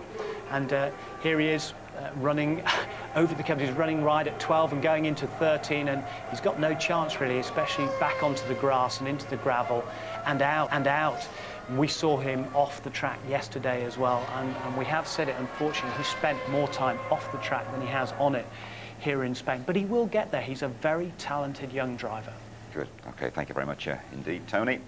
And of course, we always appreciate your comments and your questions, and live on the ITV F1 website, Matt Bishop, highly respected editor-in-chief of F1 Racing, Wednesday at 1 o'clock. You can ask him your questions.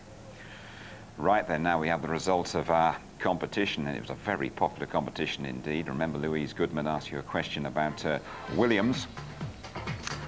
You could win that 97 Williams chassis, and remember, Louise wanted you to name the last fella who won the World Championship for Williams. He also won here that year. It was Jacques Villeneuve in 97, and the winner, Brian Urbury from Smethwick in the West Midlands. Now, clear the old garage there, Brian, because that Williams is all ready. It's all set to come to you. Well done, Brian. Great response we had for that as well. More highlights, more reaction from us here at Barcelona tonight. The highlight show just before midnight. And in a couple of weeks' time after this, off we go to Austria. The full ITV service throughout the weekend on this channel. Qualifying live 11:30 on the Saturday. The race just after midday on Sunday. Highlights at 11:45. We have seen a few wings flying around the Catalunya circuit. No chance, though, of anyone clipping the wings of our flyaway winner, Michael Schumacher. Bye-bye to you all.